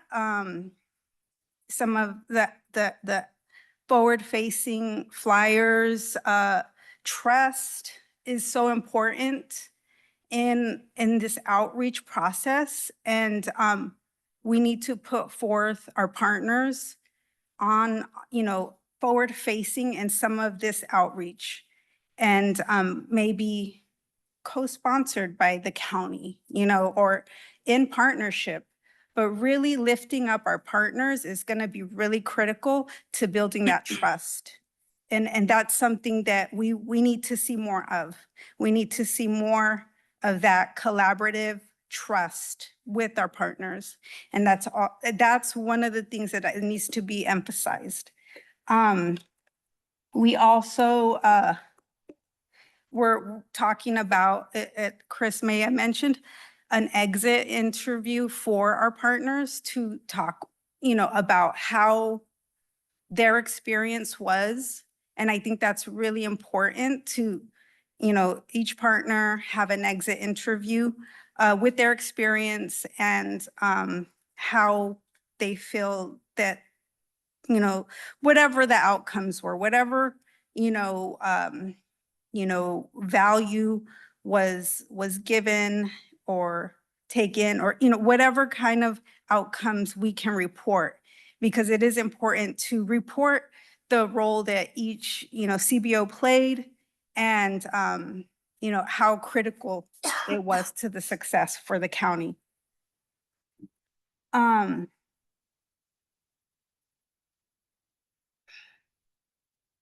Yeah, I know we had the privilege of hearing Yuri talk about the kits and the program, the energy efficiency program. We do want to see, it is really around, the kits are focused around winter weatherization, and we had just went through a brutal summer, and we know that there is funding, restraints. So we do still want to push for some kind of summer weatherization, window tinting, renter friendly, something or other to be included in this kit. And it's one of the big things that I have heard over and over again is that, bills have been very stressful for community members around heat, energy bills, and anything we can do to offset that is going to be really critical for our community. In some of these kits, we want to hear them and say, we are including something in this for you all to apply to hopefully offset those bills. I mean, it's not gonna be like a fix all. It could just a little help, a little bit of relief. Um,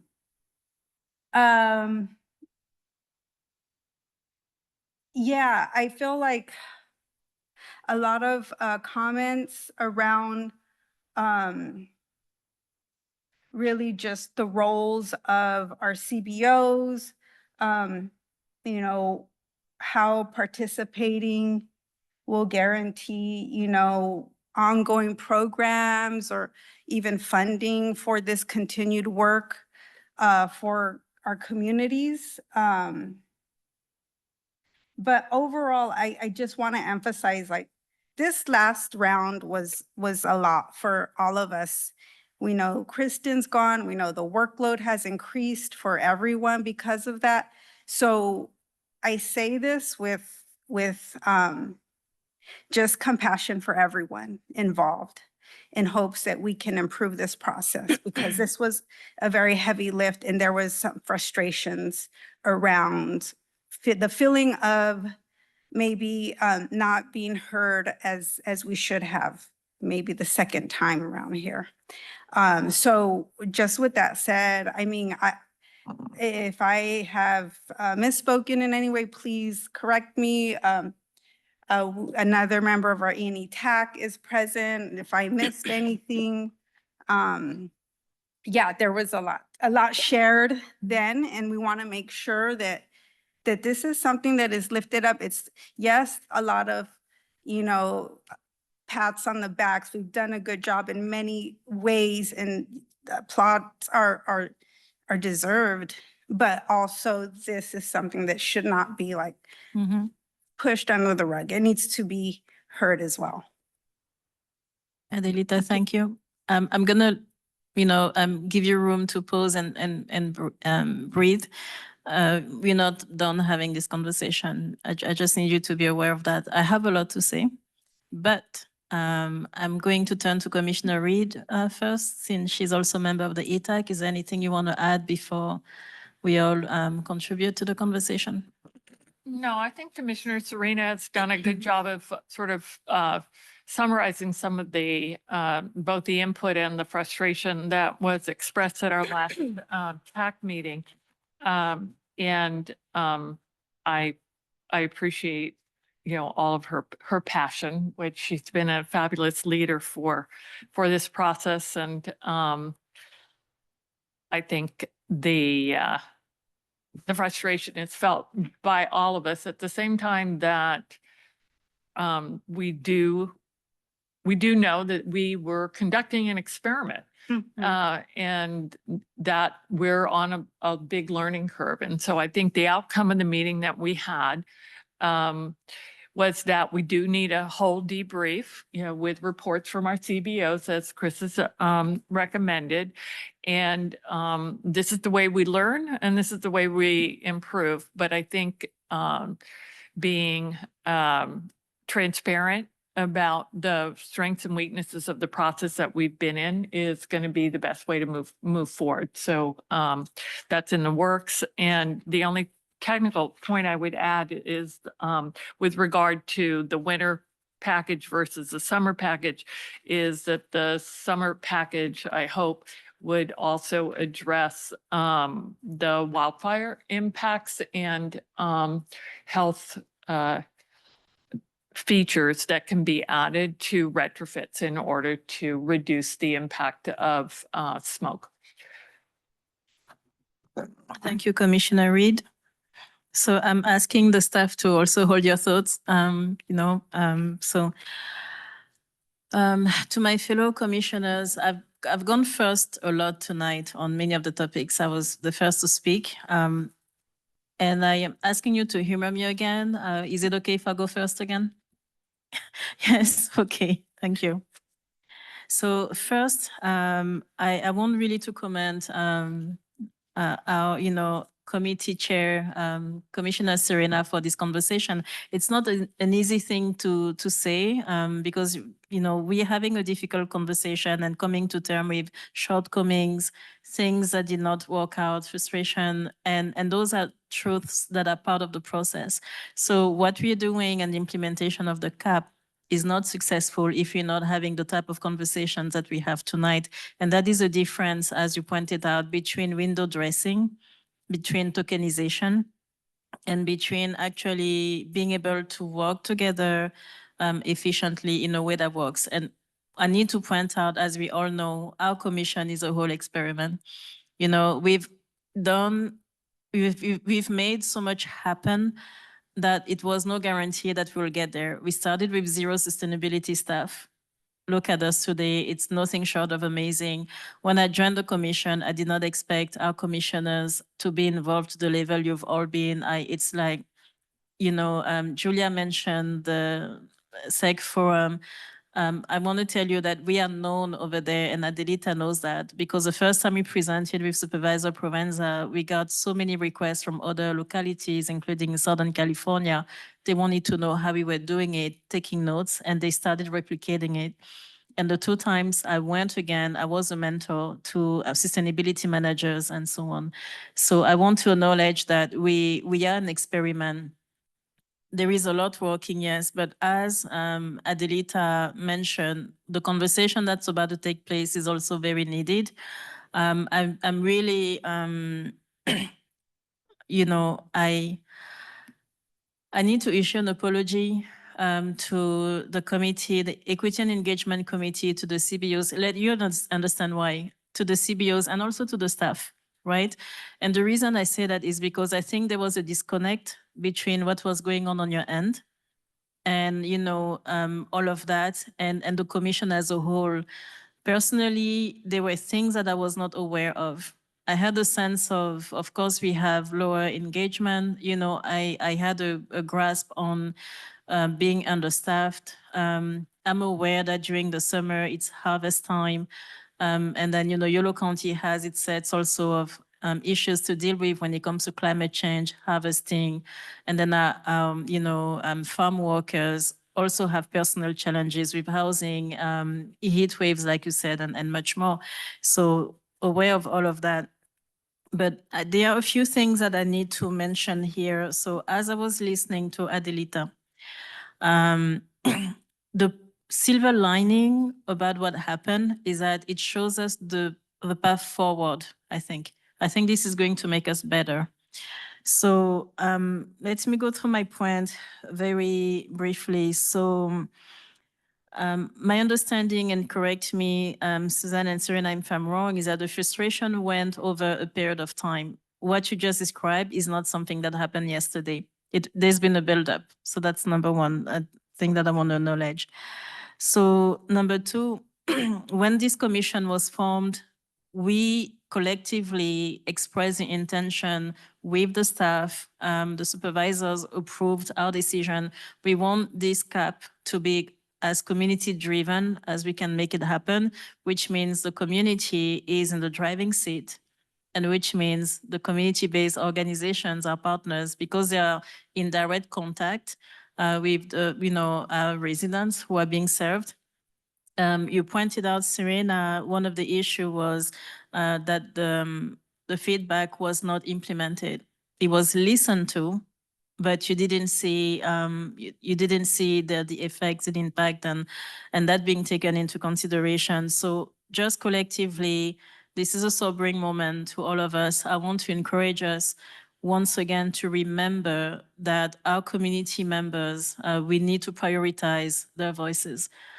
We have the deadlines, we have pressure, and we do have pressure from community members as well who want us to be done already and so on. But at the end of the day, like I'm fully on board, Adelita, with what you express. A community-driven process is exactly that. When the people who are on the ground tell you, you know, what's not going to work, at what will, or the challenges, it's on us to find a way to incorporate it. And you did that, Julia, you know, the whole stuff when you decided we cannot release the final draft of the CAP in September, right? You integrated the possibilities and what wasn't possible. So again, with the feedback we get from our partners, we want to make sure moving forward that happens. The reason I needed to establish that as a baseline is because when we leave tonight, I want us to have guidelines like a draft already, an image of guidelines that we decide we were going to get on board, and we're going to make sure that this is going to be a guardrail for that type of situation to happen again. You know, it's good that we're talking, that we're hearing the update and the debrief, but we do need marching orders. We need a plan moving forward to ensure that we remain as efficient as possible.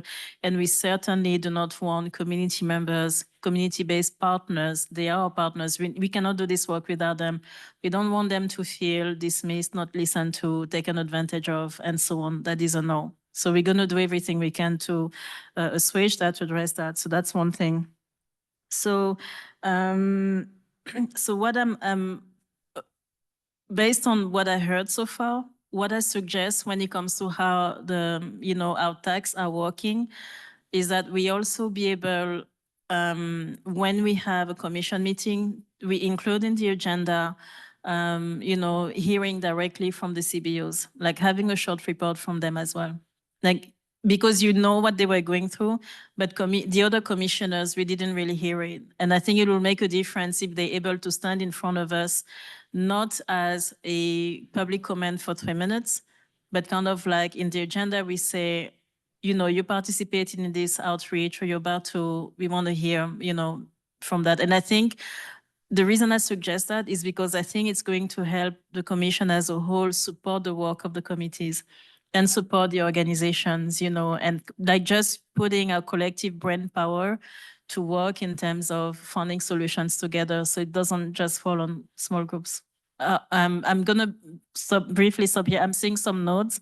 Does that sound like a plan to those in the room moving forward? We're not voting on that, but I need that seed to be in our brains. Just to clarify, Yes.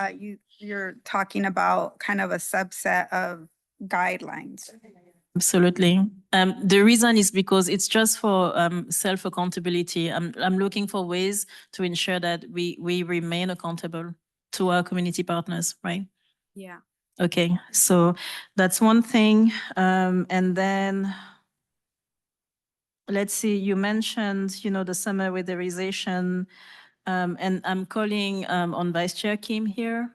So we heard, what was said about the summer weatherization, trying to see if there is a way. The work is already on the way. There is a certain design already, but can you remind us, like if we on that, can we find a way to have that on an agenda at some point as an agenda item moving forward? Is that the staff is nodding? Yes. So Andrew, in case I forget, please, at the next, when it will be appropriate, but let's collectively remember to make sure we table that for discussion. And thank you, Adelita and Suzanne, for bringing that up. So, let's see. I think this is about it. The overall, the point I'm trying to make here is that I think we will benefit as a commission in having a procedure for a better streamlining between our commission and between the ETAC. You had a lot on your shoulders, and we did not support you enough, in my opinion, and we didn't know. So it's just we need to find a way that works better in terms of streamlining our communication. Thank you. I would say really letting the CBOs like lead and be supported in that way in their recommendations, and trust. Trust, our partners, trust us as leaders, that we know like what is gonna work or be effective. It's worked in the past, and it will work, again, when that trust, it continues to be there. And that's how we are able to then build trust in our community. And they'll show up and they'll come out and they'll want to give their feedback. And so again, just that's really the foundation of how that'll work and be effective. Okay, that sounds good. Very solid. One question, I should have written it down because my brain is decided to go on vacation for a minute. Yeah, CBO's exit interview. Could you let me know what you think about it? It's just a suggestion. What do you think about asking them, I'm saying, what do you think about, I'm gonna scrap that, like, just too nice. I need you to please ask them, in the exit interview, if they will be willing to work again with us in the future. I'm not saying it's going to happen, but the question is, if there is another, call for partners, would you be just even open to that? And if they say no, I need a follow-up question to please be, what will make you change your mind? And in addition to that, in acknowledging the hardship and the challenges that they went through, I'm asking for also a question that asks them, how can we make it up to you? Like, in terms of what is done, but if there is a way for our community partners to know how much they're valued, and I just want to ensure that the experience doesn't leave only a sour feeling. So I think it goes a long way that we're able to have this discussion publicly, that we are acknowledging our shortcomings, and hopefully that's, that goes toward improvement, But also, I really have that question. I want to hear the answer to that. I will ask, but what I want to just clarify is there's no sour feelings. There's not like that. It's not, there was just, frustration with this last round of outreach, and just kind of feeling overwhelmed and again, unheard. And also, we had lots of things to express, but it was important to create that space for them. And Chris is here. She showed up, not she's willing to, and I'm sure De Colores was there, yeah, with COVID. Like, she showed up to that ENE TAC with COVID because she feels so strongly about one, being a part of this group, but also, like, these are what the clear questions and that we have, and also things that we need to talk about. But it wasn't, this, I'm never coming back or anything. Okay. It wasn't Thank you. like that. You make it sound like I just described a telenovela. Sorry. No, I mean, I'm caring a lot from everyone when I talk to, these are all CBOs that, again, they're on the ground, in the field, working with the community. And I trust them, and I know that they're bringing their, very, very critical knowledge to this group to have the best outcome. We just have to make sure we are supporting, listening, and taking their advice and running with it, and making sure that we're giving them the space and all the creative ways. What should we do? What do we need to do? Like, just being, we're just here as the tool to make things happen. We need to make sure that we're supporting all of that advice that they come with. So follow-up question for me, when does the agreement, and this is in relation to the first public comment we heard from Chris Granger, when will the agreement with our outreach partner end, with that first wave of outreach partners? I'm sorry, can you repeat that? When will the agreement, the partnership end on contract? I don't remember the date on the contract. Julia, do you know? It's in the fall. I can pull up an Okay. exact date. Thank you. So the reason I was asking that, we really struck gold with De Colores because they, provided Spanish translation. And I know we have some commissioners who are fluent in Spanish, like Pelayo. Anytime he participated, also was engaging with our community members, in Spanish, which everyone lit up every time that happened. But my question is, once, our agreement with De Colores ends, what happens to Spanish services? That was supposed to be, including in the consultant, and then whatever happened, I don't know. But so how do we fill that void? It's a good question. But you know, being present to translate is not the heaviest lift. It's translating, you know, this content that we have done. Like, I mean, that you get paid to do that. Like, and I mean, I know I've translated documents. It can be labor intensive because you're, you know, trying to get, you know, the vernacular and message right, and Technical. it's technical. And so just being like, hey, we need you to translate some content. So it can be a heavy lift. So that's the part that they really stepped in to support. And I just really want to make sure that they are acknowledged. And I mean, of course, they're a partner or contractor, but you know, it was more work. Okay. Thank you. So I asked that question to flag that it's a need, you know, that will likely emerge in the future. So yes, Tess.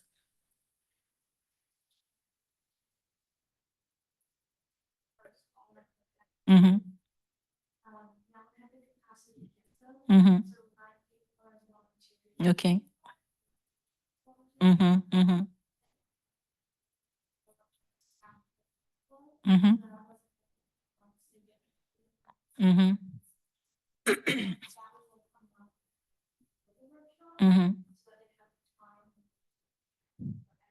Mm-hmm. Real quick, Tess, they can't hear you online. A comment came up. Make sure the mic is on. Mhm. Apologies to the people But we online. checked in with them, and I know sometimes, like, when they're the only people that can provide that kind of service, it could be Mhm. hard to say no. Mhm. But like, we tried elsewhere first so Okay. that they wouldn't have to take on that.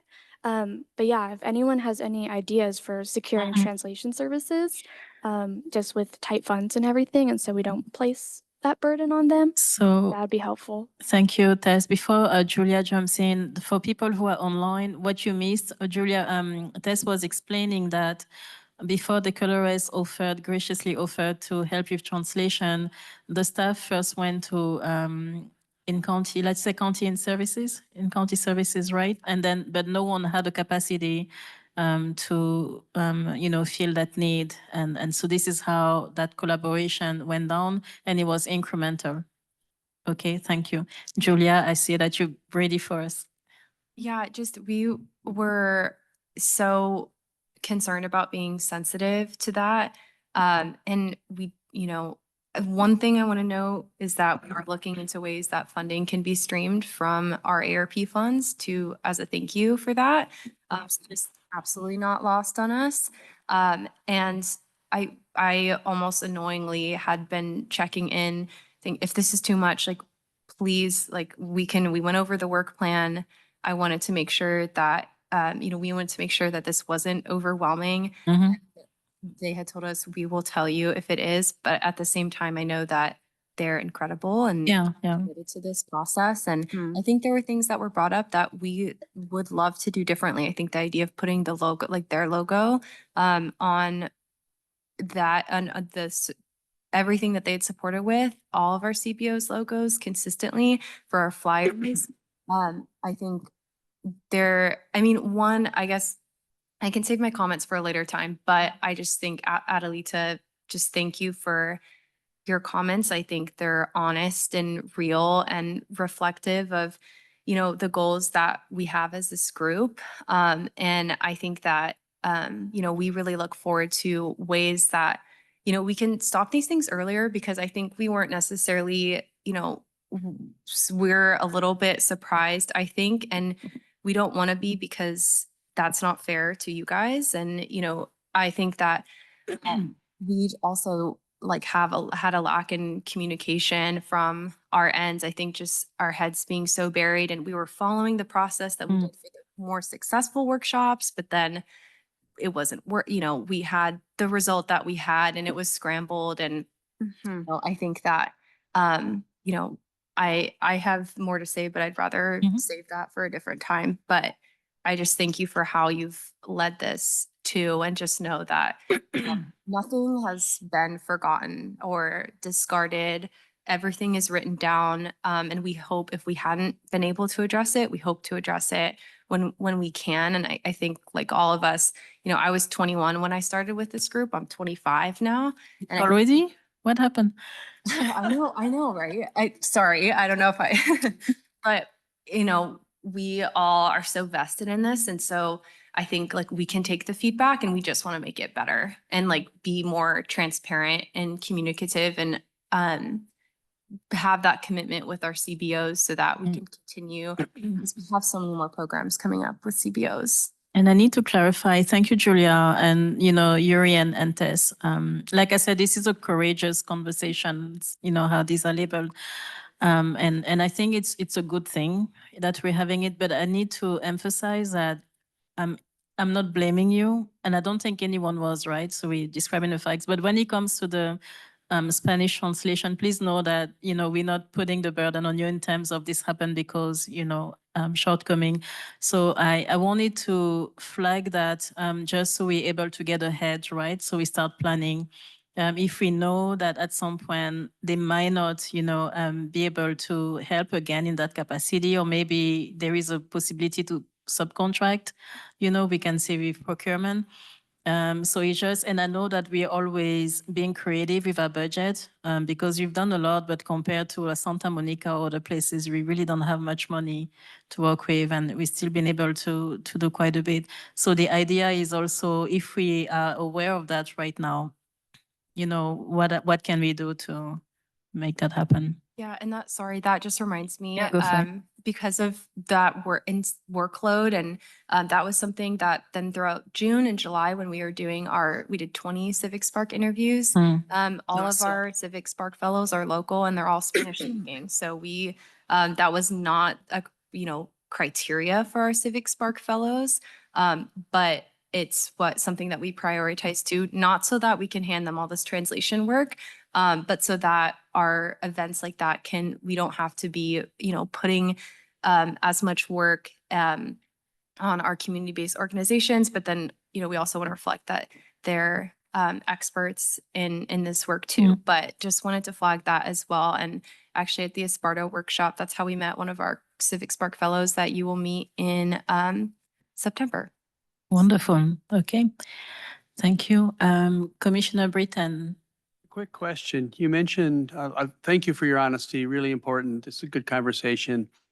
I don't have much to say, but you flagged DUDEC a couple of times. And since our time with DUDEC is running out, I wonder if you could say more about that. And maybe that will help inform us as we take your feedback and try to make a path better in the future, that is either an opportunity or a problem, depending on where they fell in this loop that had problems. So one of the areas that, you know, they, you know, qualified them was, you know, they had experience around equity and inclusion and would do a certain amount of translation. And it became, I can't really discuss, I think, the details here. I'm sorry. I was like, hold on. But what I'm saying is Adelita, before you continue, so what I will suggest, what I will suggest is having, not a good idea. but having a general conversation on, it might not be tonight because I think that takes us away from the topic, but it definitely, next time we have an RFP for a consultant, I think the experience can help us have a conversation along the lines of what are the qualities that we're looking in a consultant, but it's not enough to ask that because that's always included in the RFP. I think I'm more interested in us discussing what are the checkpoints, like how are we going to ensure that there is accountability and that the service is delivered. And that way, I think those are conversations that's safe to have publicly. Yeah, and which is why Actually rephrase my question, I think, because I was trying not to point it out so much on DUDEC, but thinking forward into the implementation phase of our project. DUDEC's out of the picture. Yes. What can we do as a commission, as a county, as staff to make sure that this loop works better. And I think Dudek only needs to be mentioned as, you know, if they were part of the problem, then we're not worried about that. We'll do something else. But for us, without them, what do we do? And I think you guys are all thinking about that already. I'm sure of that, but I just want to make sure that not too many fingers are pointed in and around this room when they should all, when the problem might go away is what I was hoping, as an optimist, that maybe some of our problems would disappear as we go into implementation. I see. Or did I just muddy the waters? And I want to also just say, I started my comments by, saying I appreciate that we're all, and especially county staff, are carrying extra workload because we have a lead staff absent. I know that, and that's how things go sometimes. But we did depend on certain things from consultants that just, I think maybe we were, unsure that maybe they were going to deliver. I don't know. But what I can say is any consultant that comes in or anybody, RFP going out, there should be definitely focus and equity lens. And that should be something that we're saying, like, how are you bringing that to your work? How are you bringing equity and inclusion and environmental justice like into the center of this work that you're going to come help us with? And that would be really important. Commissioner Bennett, thank you. Yes, for thinking forward about checkpoints and getting our CBOs involved at the right time. One of the things I really had concerns about in the review process for the plan was having 100+ page document go out and expect people who are very busy, who, as Adelita is pointing out, are working maybe multiple jobs and is highly technical and thinking they're going to read it and thinking that they will look at it and think, this is something I can be involved in. And so I think that having them involved very early in what is going to go out on the emails, internet, whatever, to be reviewed, that has to be considered about what's approachable and invites people in.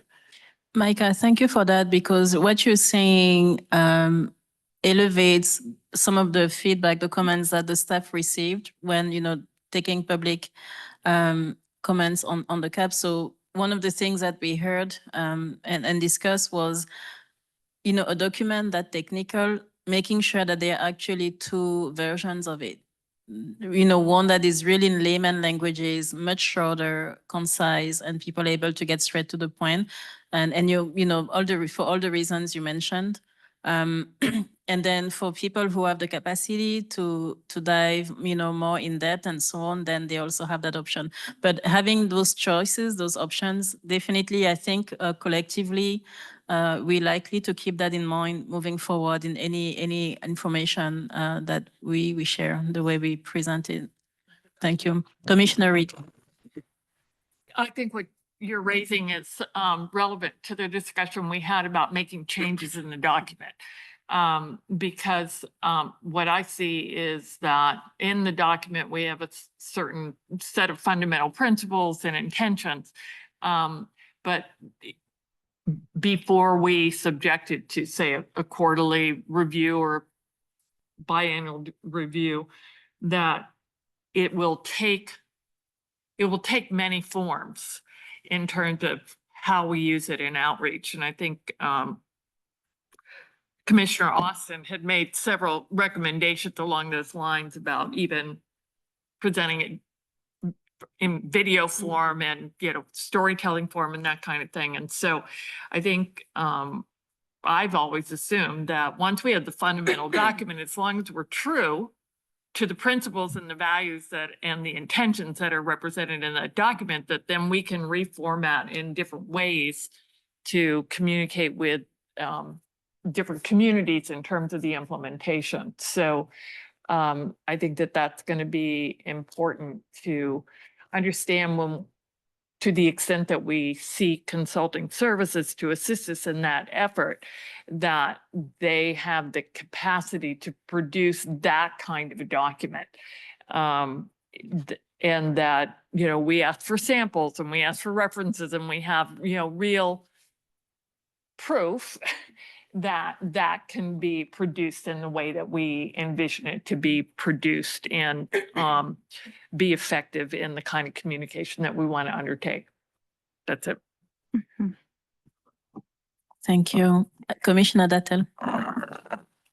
Yeah, I think besides all of the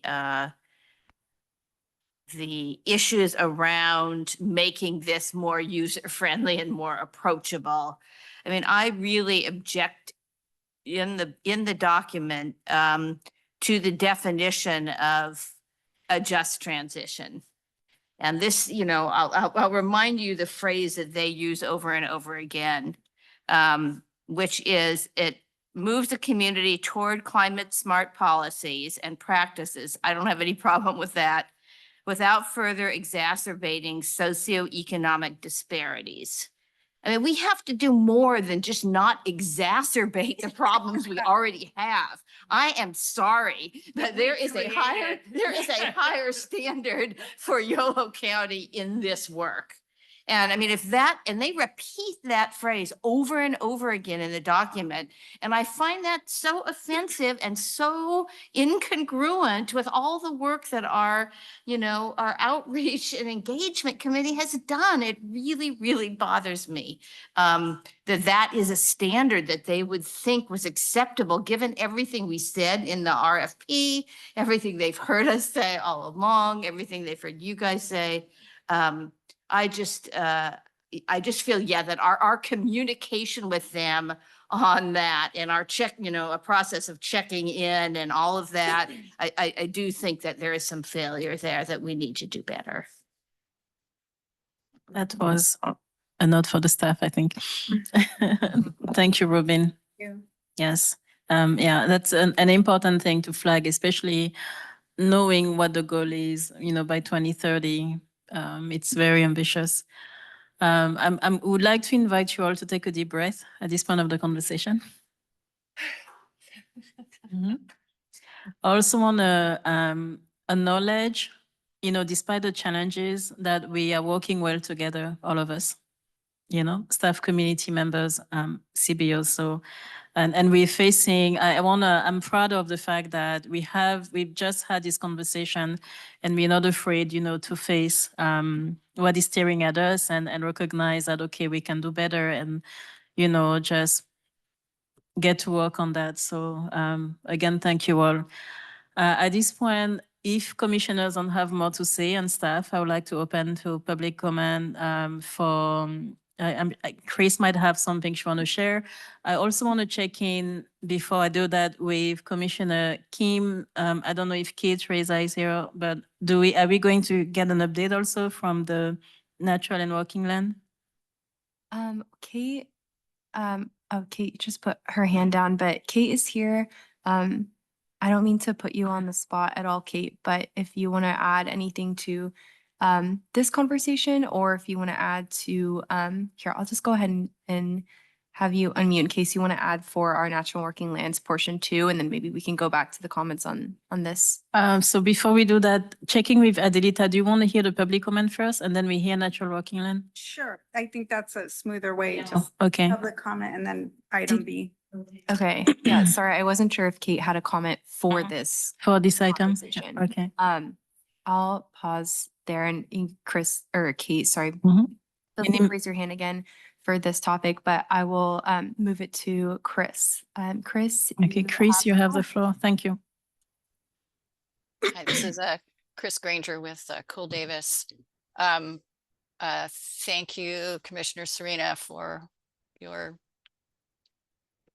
deeply felt and very important comments. And I really appreciate all the comments of the commissioners on this really important topic. I think all of you know that Cool Davis is participating as a part of the planning group for the Resilience Collaborative, which is it has released an RFP for a consultant. And part of our work is going to be to recruit more CBOs to be part of that planning group. And then then we also have this important recruiting of CBOs going on for the Electrify YOLO programs. So I think, you know, all of this is a learning process. If we treat everything we're doing as pilots and we trust each other to move forward with, you know, better process in the future, we can start to model an even more amazing YOLO County set of programs and services and climate action work together that will not just be, you know, the list of all those things, events we've been to and the number of people who've answered our surveys, but maybe even better and deeper representation of our whole community in the process. And I just want to applaud everybody for their concern, and that we have to keep going with asking all the right questions about, is equity and inclusion really being fully addressed, not just in the CAP document, but in our next processes that we're pushing forward on. So to the extent that all of you are paying attention to that with the CBOs that are involved and with, you know, other members of our community, you know, I think I have a lot of hope that this is going to continue to be a healthy and really truly progressive, new, and maybe remarkable, innovative process for the future that others can follow on from. So thank you. And I want to just say that I would encourage you right now to put some kind of motion together to ask the county to compensate De Colores for their translation work based on standard rates, which are now being, you know, they're pretty ubiquitous around the state for that kind of work, and that we simply find the money in this to do that. Chris, I thank you again for your comment and for, you know, attending today's meeting. Also about what you shared, I think if I heard Julia well, it's already in process. The staff has been looking into ways for the colorists to be compensated. Okay, so just to, you know, further affirm what you said and let you know the work is underway. Okay. You heard it. Great, thank you. So I think we are ready for the natural and working land update, if there is any. Just so you'll be aware, it is 6:26 p.m. There's one more, sorry, there's one more public. One more? comment on Oh, okay, yes. Who is it from? Scott Stewart. Hi, Scott. Thank you again for contributing to this conversation. You have 3 minutes. Yes, Scott Stewart, longtime observer of this commission, and I'll try not to recap what I've heard, just to say that what has been observed with our CBOs and the volunteers that come through those organizations was anticipated at the outset of this particular work for developing a CAP. I want to mention that the commission is certainly putting together and has been observant of the CAP, but the CAP is a process that the state defined early in the process, well before we understood the accelerated nature of our climate change.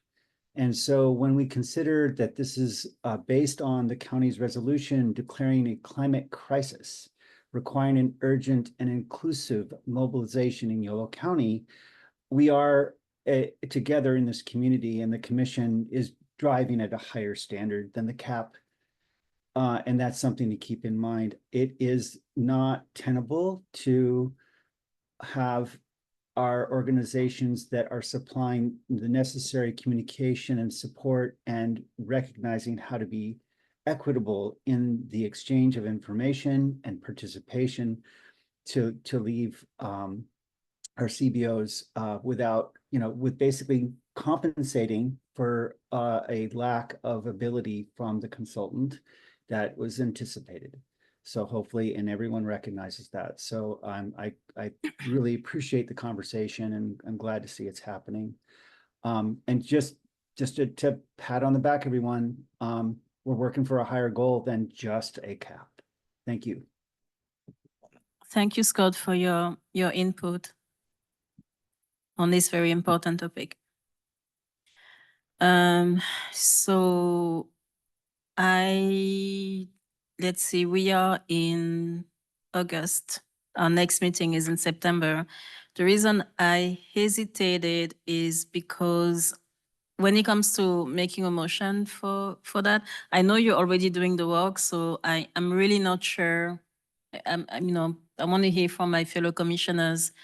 We know the staff is already, looking into compensating specifically for the language services. Do you still feel the need to make a motion knowing the work is underway, or? I Okay, I don't know. okay. But I don't think so. If it's already. Yes, right, okay. So, thank you. Just wanted that to be clear and on record. So what I will ask our staff then is just whenever the time is right, please come back and let us know what the outcome was. Yeah. Okay. Yeah, I can add context in the sense that we're looking at, so we'll come forward for allocations for the remainder of our ARP funds in the Mhm. fall. And it would be, it's been thought, oh, I'm sorry. It's been thought that we would be using a portion of the remainder of our ARP funds to compensate DeCloris for that extra support and work that they Mhm. were doing. So that's so far the thought, but we are working on it. Okay, I appreciate it. Thank you. So before we move on, I need the commission's permission to have a little bit of extra time. So maybe 10 minutes. How does that sound to commissioners? We just need to make sure we have a quorum by the time we end. We actually are not voting on anything, so we should be able to conclude the meeting anyway. So 10 more minutes, is that okay? Okay, thank you. So we're ready for the natural and working lands. Yes, update, tech update. I'm going to give you permissions to talk, Kate, if that's okay.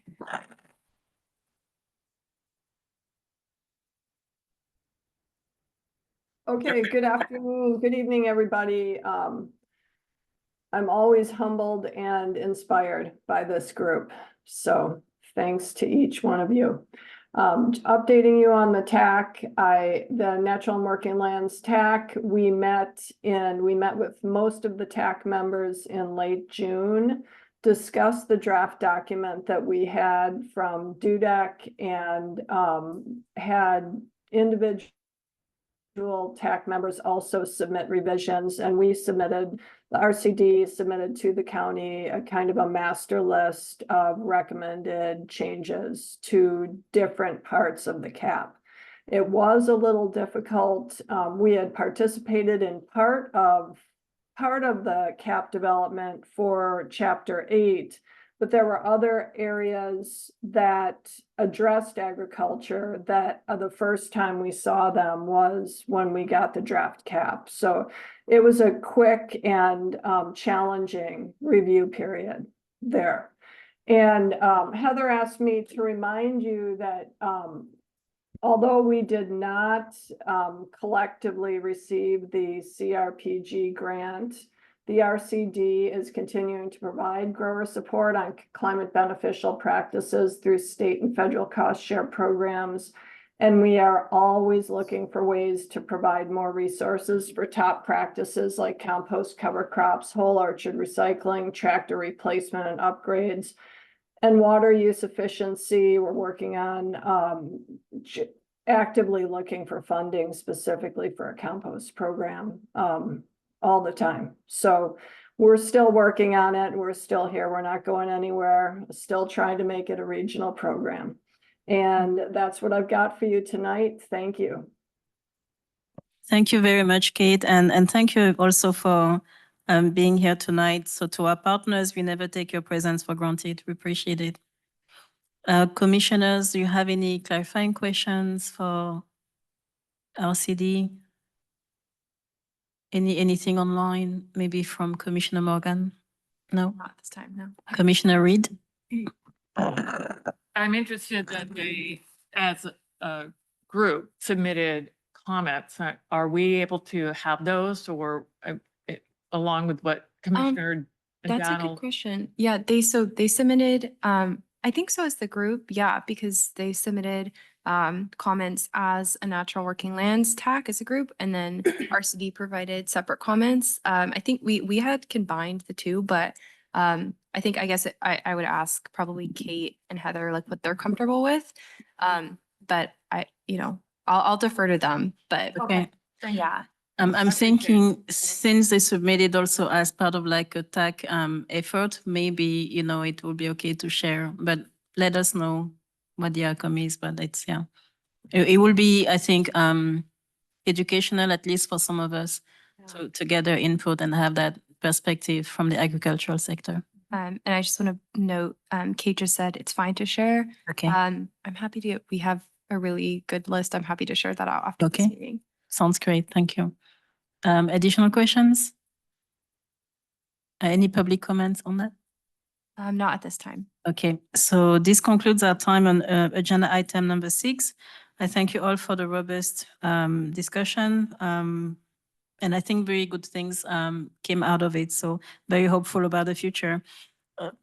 So we're almost at the end of our meeting. Agenda item number 7, commission member reports, comments, future agenda items. So I'm turning to you. Did anyone get married? My older son. Yeah, okay, congratulations, Robin, to your son. So again, this is where we're asking you if you have news that you would like to share with us, events. The Woodland has a green group where you I'm drink gonna announce this. green juices, okay. Green drinks. Green drinks. It's coming up on September, I'm sorry, I'm pulling it up, the 13th. And that will be at the Hive, hosted at the Hive. And we're so excited to have them welcome us and give us a tour of their facility. Refreshments will be offered. Of course, we want you to patronize the Hive as well. And then that meeting will take, like that gathering will take place from 5 to 6. And then after, there's going to be a band that the Hive is having there. So it just happened to be like this kind of nice outcome of collaboration there. So yeah, green drinks, September 13th, 5 to September 6. 13th, okay. A Just flyer is coming soon. wonderful. If your group will consider sharing that news with the Dirt, because they're not just covering events in Davis, but all over Yolo, that'll be great. Nice, yes, Okay. absolutely. Thank you. Anyone else before we adjourn? Commissioner Kim. Yeah, so I just wanted to share some thoughts about the cap just generally because I was looking for an opportunity in the agenda True, to yeah, do sorry that. about it. And so I've been thinking deeply about this for the last few months, and it became very clear now as in the last meeting that, of the 263 pages of the cap, I'm very concerned that there's only 2 pages that talk about the implementation and monitoring of this giant proposal, which now more I think about it, the cap is really just like a proposal of it's like a proposal on strategic frameworks, like different principles and ideas that are all good, but fundamentally it is not a business plan. Like it doesn't actually lay out who is doing what, how, like on the finance and budget, it kind of does. But like, I think what would be very interesting now hearing that the tracking is going to be done on a quarterly basis, there should probably be a quarterly business plan. And I believe it starts for this coming fall, right? So what is the 2024 climate action plan, business plan on what's going to be done? And when I think about a business plan, thinking, best practices of project management, then I think we should have, a couple models of what the budget on a realistic basis of like, I think we have 1, 2, 3, 4, 5 divisions of where funding is going to come from. But are those just pledges? Are those actualized, commitments, or are those just proposals? And so I think there should be a budget based upon realistic baseline of what we're actually getting from the agriculture division, because it says 241,000 for this phase 1, right? Really? Like, did they commit 241,000, or is that just an idea? So I think we should have a business plan of exactly from each one of these divisions, like how much they're actually committed to contributing to the cap. And that could be like our baseline business plan on actual realizable funds. Then the second business plan is going to be the more idealistic goal of like, this is both covering the actualized resources, but then additional funding that we're hoping to get, or additional requests that we're gonna hopefully ask from public works, planning, building, facilities, or agriculture. And then ultimately, I think it should be a quarter by quarter business plan that I imagine the staff is gonna, put together and get the CAO to approve or what have you. But then in addition to a quarterly, there should be like hopefully an annual and then on a phase by phase strategic kind of like business plan as well that has different options based upon how, various conditions on the quarter by quarter business plan happens. But yeah, I guess like part of this CAP phase 1, it starts in 2024. And so we're getting to the end of 2024, no business plan yet. So that's my concern. And no final draft for the CAP yet. Thank you, Andrew.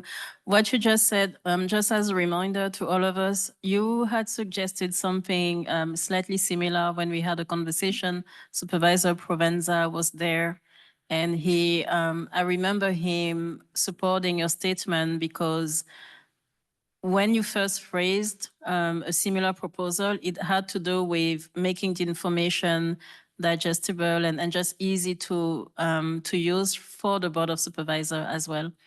So when I heard you describe, the business plan and on a quarterly basis and as well, I'm thinking from the work of the board, I think that would be also useful from that perspective, in addition to, of course, the other stakeholders.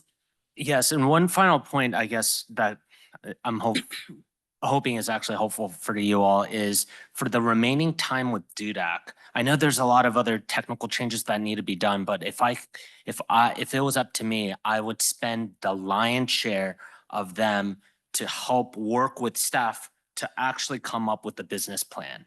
Because I mean, they spent 263 pages on a bunch of ideas, but now like, are they saying it's up to the staff, our limited staff, to come up with the business plan? If that's the case, then like leveraging as much of their knowledge and experience of like, okay, what should Q1 business plan look like? What's or Q4, I guess, business plan for the fall, but then Q1 for 2025 look like? And then from that business plan trajectory, what are the gaps that we need help on? Thank you so much for the live feedback on the CAP, Andrew. That's an exclamation point on the meeting. Thank you for that. Any last parting words? Either reaction to what you heard or a news that you want to share? Commissioner Britton. We have a future agenda item. I heard what you said. I love it because planning only gets you so far. You got to go to work and roll up your sleeves. I think we're going to be doing that, talking about that, in November. We're going to have a deep discussion about what the future of this group is and how implementation is going to proceed.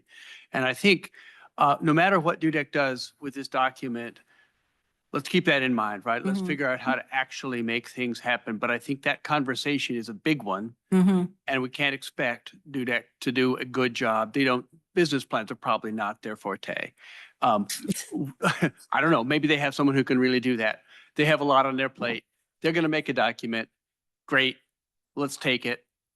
Then we go. The next version of this commission and the staff, who are fantastic, will be doing that. And I think we can't count on them, that document, to do it. It's up to us. It's up to the county. We can do this. I appreciate your words, Ken. So that's also keeping us accountable. So not just relying on the, third party to make it happen, but keeping in mind, okay, how are we going to keep pushing for that result? And okay. I heard you, Commissioner Dutton. Yeah, just a point. That's actually October, not November.